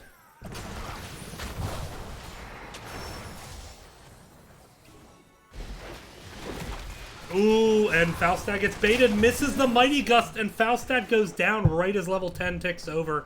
Great rotation there by Ace. Huge heads-up macro play. Now ETC desperately trying to look for a kill onto Ektar. Sunder was a swing and a miss. And now Lurk and Falstad rotating down. Level 10 is still here, so this is risky to try to engage. Sunder was the only ult used. Twilight Dream, Mosh, and Wave of Force still available. Of course, Wave of Force is always available. Its cooldown is exceptionally short. Excuse me. But now starting to push up a bit with this Vala task combo. And the kill. Falstad back up now. He is top. Beacon's getting started. Joanna and ETC fighting over position on bottom. Wall comes in to try to prevent rotations, maybe separate out the team, but the team was already above the wall. Li Ming looking onto the flank at Gunny, getting some big damage there. There's the mosh pit used. Here comes the light bomb onto Joe, hits ETC. Twilight Dream only manages to collect 2. Broom Boy is low, unstoppable, gonna keep Jaina alive for the time being. The health bars, though, are still low. Can Ogle get 1 kill and proc it off? There's the Sunder. Takedown comes in. Li Ming pops off, gets Tassadar. Down is about to go Ace. If the lightning comes in, Ace will drop. He's using the bush as well. And down he goes, and that is 4 kills. ETC goes down first, but the great counter engage. Thrall with the Sunder, taking down Anduin, helping Li Ming get that reset, and just deleting Tassadar. Vala and Lurk killed on the rundown, and that is not what Lurk Patrol wanted. They had just done something right, and then it all unraveled quickly at the hands of Serenian and Ogle, who have just been having a fantastic series. Still no channel progress. Trading top for bot. Good force wall to make sure they get the full cap. Malfurion is down here bot. Li Ming starting to rotate in. We are seeing 5 bots. They're going to let Falstad stay in. Entomb is available. Tries to lock down. Here comes the light bomb. Thrall is low. There's the stun. Down he goes. Now Malfurion is separated out. Can they get the kill? Radic going in for it. Falstad flying down as well, though. It's a little bit of a separation at the moment. Now Lurk is being chased away. ETC rejoins the team. It's a 3v3 now at the moment. with the Tassadar death trading out for the Thrall, and that is going to turn into about 10%, 8%, excuse me, beacon progress on the side of Tickle Me Tassadar. Level 13's now here. That was the chance for Lurk Patrol to fight on equal talents here. Starting to get to the point where they might have to start considering fights that they can take off equal talent here in order to stay in this series. Tassadar is going to build a wall and make ETC pay for it. Vala, meanwhile, in the top with Radic. They get the kill onto Falstad, but there comes the root, and Radic is going to drop. They're trying to make the desperate play, but Ace was not able to get it done. And now this will be the Fire Bats. It was taken by Blue, but it's going to be cleaned up, and that is 2 more deaths. That said, immediately neutralized out bottom, so no more channel progress. And with the Lurk, he should be back up soon. Right now, because of this Lurk, you're seeing a little bit of Ring Around the Rosie coming out by Lurk Patrol, just trying to stall out this objective, see if they can get onto equal talent here and get this talent, or get this level 13. Falstad flies top, is outnumbered, needs to be careful. Bruiser Camp currently being taken by Tickle Me Tassadar. Bruiser Camp should be available in a minute and a half. But big push coming up here, using Ace to clear this wall. Now backing up, expecting the rotation. They've closed the gap to about a level with that front wall, so that's going to help out. Need to deal with the Bruiser Camp bottom, as well as get a channel bottom. Gunny going to throw out the Storm and the wall just to dismount and slow down the cap, buying time for Vala to rotate. They are going to give up some beacon progress here, currently at 22. Let's see how high it goes. No! 24, 26, 28, 30, and that's it. 30% at the moment. But now Fort Top is going to be dropped, and this is, you're seeing Tickle Me Tassadar. I haven't played this map this season before, but it doesn't look like it, as they are knowing exactly how to play the macro. When you're split like that, it's better just push and get Fort. Meanwhile, ETC starting to rotate around. No. He decides not to go with the aggressive rotation. We are seeing a defensive rotation, trying to just clear up this minion wave, but only a few minions to clean up, so this will enable top lane to be pushed out a bit. They're checking boss, making sure no one's on it. Tickle Me Tassadar does channel the bottom. We are seeing Joe channel out the top. 46% now on the beacon progress. Tassadar getting caught out a bit. Twilight Dream was drawn out by bashing, and that is exactly what Lurk Patrol wants. Now go with the big bless shield, and there's the Entomb catching 2, but the Mighty Gust is going to stop the further engage, but there's the Rain of Vengeance re-engaging, and that is going to be a kill on the ETC. Radic is low, but a huge slow there by Joanna, but Gunny is low. Ogle is 1v5ing, and he almost won, truth be told. Ogle, every time someone dies, he's like, alright, I'm just going to trade out, and he almost got the kill that time, and it's the first time the word almost is used, because he's gotten the kill every other time. Now beacon progress could be going to the arms of Lurk Patrol. We're seeing Thrall and Malfurion rotate top. Lurk gonna try to stall this out. Vala and Tassadar rotating in as well. Lurk stepping up, getting the slow, getting beacon progress, 20% and counting for Lurk Patrol. There's Falstad on the chase looking for Tassadar. Ogle wants it. Gunny gonna be able to get away. That's gonna be a stop channel, 42 to 46 at the moment. 4 people top here for Lurk Patrol. This game is getting good, but level 16 talent tier advantage is here for Tickle Me Tassadar. Well, not here, but it's there, and there is almost here. Now it's here. Lurk gonna trade out, and both teams playing this map very masterfully. Recognizing when they need to just back off, send someone bot. Ooh, but this Bruiser Camp might get stolen. Mighty Gust comes out. That actually was, I think, a mistake of a Mighty Gust, as ETC could have gone in with a big power slide and gotten the 16 versus 15 4v5 fight. They get the Bruiser, and it's going to get cleaned up immediately, but truth be told, that's as good a denial as anything. Now the wall is being built once again, ETC being forced to pay for it. Falstad barrel rolls in. There's the Sunder trying to separate out. Radic manages Spooky Ghost away. There's the wall once again slowing down the engage. Entomb also as well trying to get onto this Vala or the Joanna. There's the Mosh, lands onto it, but Radic is going to fall. Twilight Dream is going to secure the kill onto Joanna, and that's 2 kills for nothing with that 16 talent tier advantage. And so, despite letting the Firebat camp through, they managed to get a couple of kills. And that, ooh, unless Serenian gets caught out here, he won't be. Need to be careful of the flank now. Ektar and Tassadar are kind of isolated. They are starting to rotate away. Gunny is slow at the moment and doesn't have the speed on the dimensional shift. Ace very carefully checking bottom. Boss was not started there, instead going for the Firebat camp. And they're going to push top with this Firebat camp and a full Zerg wave. Healthy Zerg wave in the bottom can't be completely ignored. It could do some damage. We are seeing the defense come out top here. Level 16 on the horizon, but still not here for the members of the Lurk Patrol as they are fighting for their playoff lives. Wall being used to stall. ETC looking for the flank. They might try to get the sidewall out, look for that mosh. Blue Fort has gone down, but we are seeing an all-in. ETC Power Slides doesn't find the mosh, backs it out. There's the blind coming out. Lunchbox once again using the gust to buy space for the objective. Keep is dropping and fast. ETC went in for the power slide, got rooted. Leoric, though, is going to drop, and that is devastating. Tickle Me Tassadar might look to end this now. There's the Sunder. If they can get a kill, they can do this. There's the Light Bomb. Ektar going to save himself for the time being, and if he can get out of this, it's absolutely a miracle. Twilight Dream hits too, but Vala gets deleted, and that might be the series as now Tickle Me Tassadar turns their attention onto the core, and it is dropping in a hurry, and Tickle Me Tassadar is going to win, and they are your Division C West champions. Tickle Me Tassadar played that map extremely well, and they're going to take this series 3-1. Obviously, huge congratulations to them.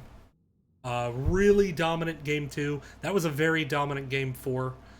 Got a little lucky in game 1. Maybe lucky is not the right thing. Got Ogle in game 1. That was it. Ogle winning game 1. We could have just as easily been going to a game 5 right now, with Tickle Me Tassadar tying the series up 2-2 after the way that game 1 ended. But there we go. Tickle Me Tassadar are your Division C West champions for Nexus Gaming Series Division 7, and they will move on to face Die for Vision in the Division C Grand Finals. We're going to see if we can get a post-game interview and try to bring in as many members of Tickle Me Tassadar as we can. Stay tuned. Thanks for watching, everyone.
Alright everyone, welcome back here to Nexus Gaming Series. I am joined by the captain and tank for Tickle Me Tassadar. Two different people, the captain and the tank, Serenian and Broomboy. Guys, first, let me be the first to congratulate you on winning Division C West in Nexus Gaming Series Season 7. Thank you very much. Well, thank you so much. So how are you guys feeling? Pretty good. We were laughing our asses off in game 1, and the series just sort of kept pleasing. It was very nuts, so very exciting. Yeah, we'll definitely talk about that. Broomboy, anything to add there? No, I think we're really excited. Lurk Patrol has been Actually, the first scrim we had this season, and it was only fitting that it came down to the end. So we had a ton of fun, and shout out to them again. That was probably the best and most fun I've had personally this season, and I know a couple of guys feel the same. So map 1, Battlefield of Eternity, you guys picked that map. It's been a pretty good kind of like second tier map for you guys this season when you've dipped into it. You guys were winning fights, but we're having a hard time turning that into objectives reliably.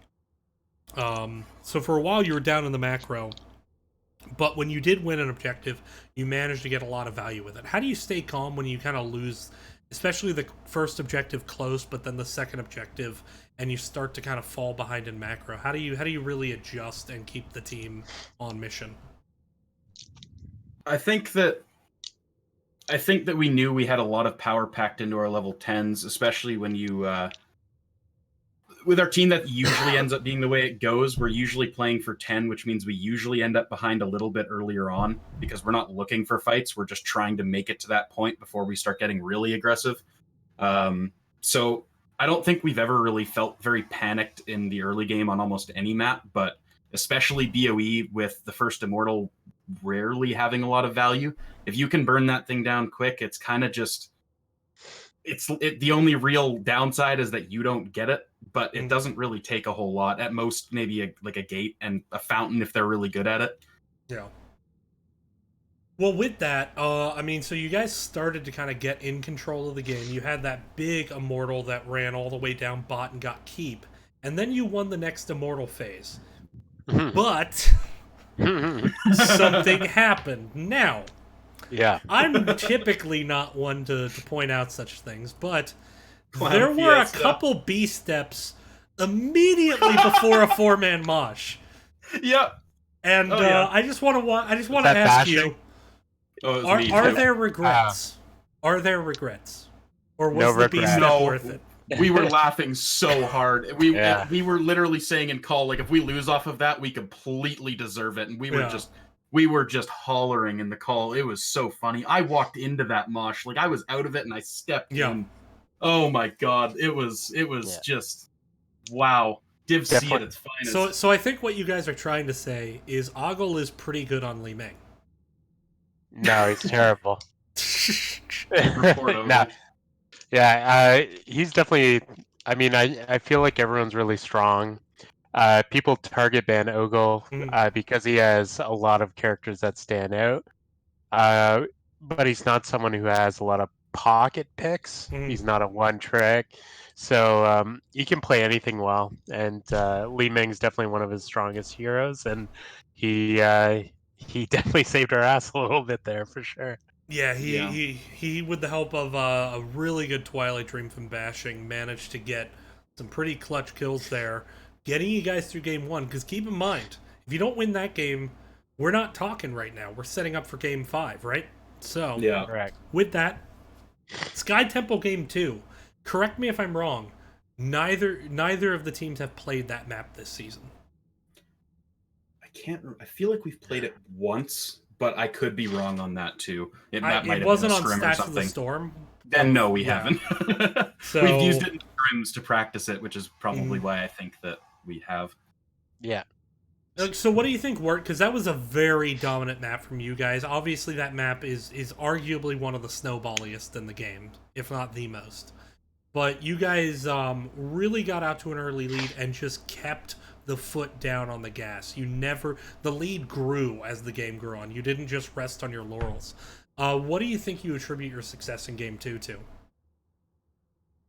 I think. So yeah, go ahead. Go ahead. No, you're good. Okay. That's the most Canadian moment you'll find Absolutely. here on it. Yeah. 2 Canadians on the team.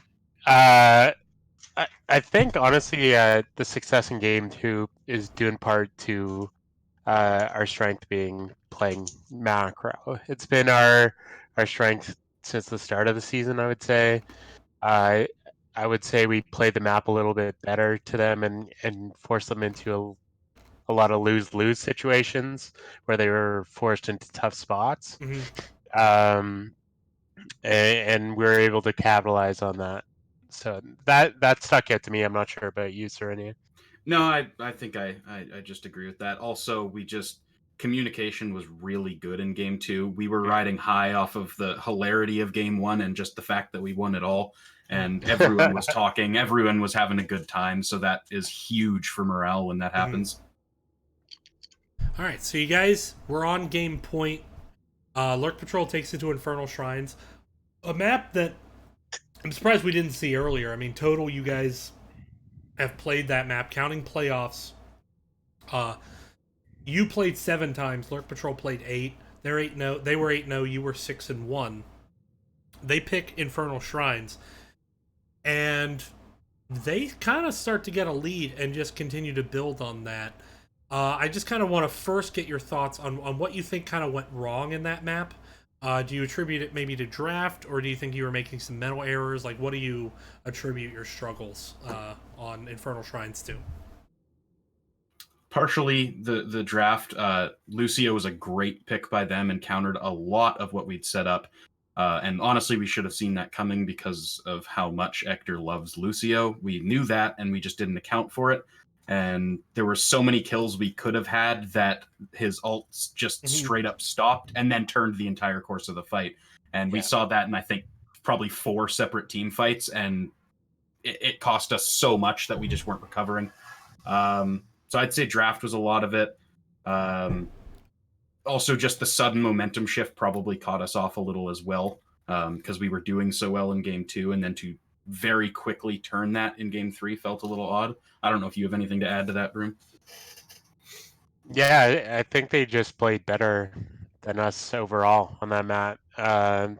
They were cleaner on camps. They countered us in draft. They're a strong team, right? And that's been their best map, I would say, all season.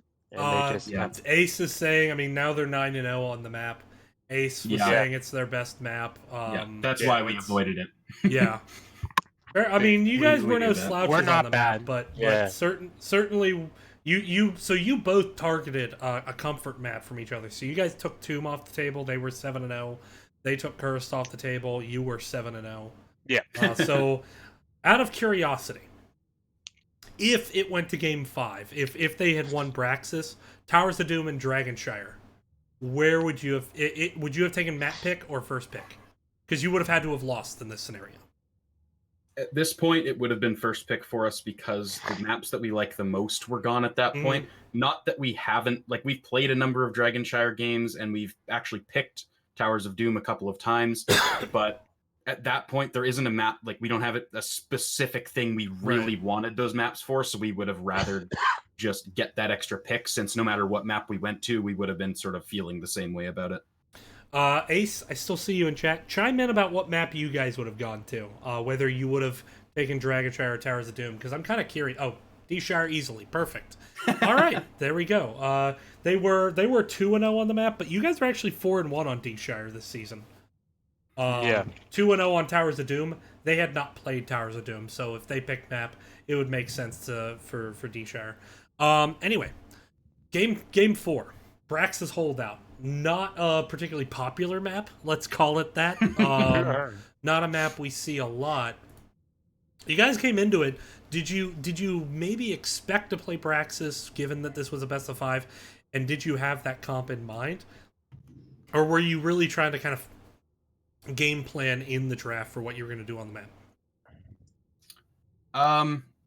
So at that point, I mean, Braxis is, at least personally, I hate Braxis. It's not even that I'm bad on it. I just hate the map. I don't enjoy it at all. But I don't think we prepared anything particularly specific to the map so much as we were thinking specific to the team that we were fighting and what we could do within our strengths for that. And I think the draft was a lot better than it was in game 3 for that purpose. Yeah, I don't think there was anything super special there on that front. If you have something to add, Broom. No. I think it's not a map we love by any means, but it was something I think plays into our hand a little bit. I think we have a strong 4-man and the soul lane's big there, and we have some flexibility on our team. So I think honestly it worked out okay for us, obviously, but wanna give a shout out again.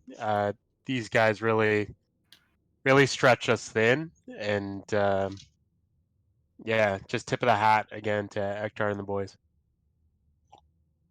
All right. Well, with that, congratulations on the 3-1 victory. So you guys will now move on to Division C Grand Finals, and you will face the C East champion, 7 seed, Die for Vision. Yeah. I don't think anyone, at least not many people, were expecting that. I thought they could pull an upset. I did not see them making Coastal Finals, let alone Grand Finals. I doubt you've scouted them much, but No. but No, we haven't. I assume you guys have the goal of uh, finishing the season as champions of Division C. What are your goals without focusing on scouting the enemy team right now? What are your goals as the team in terms of preparing yourself to try to win that series? Because obviously you want to win it, but how do you think you're going to do that right now? At this point, the big thing, I know you said like aside from scouting, but that really is the big thing at this point because of the fact that it's a different coast. We don't have experience playing them at any point. We really need to look into that, watch some games, see some stats, all of that stuff. I think maintaining a good schedule is another big thing because with how close we are to the end of the season, it's very easy to start slipping up on that a little bit and like people are back in classes or back just we're out of the summer now, so it's a little bit more hectic. Just staying on top of things is going to be big.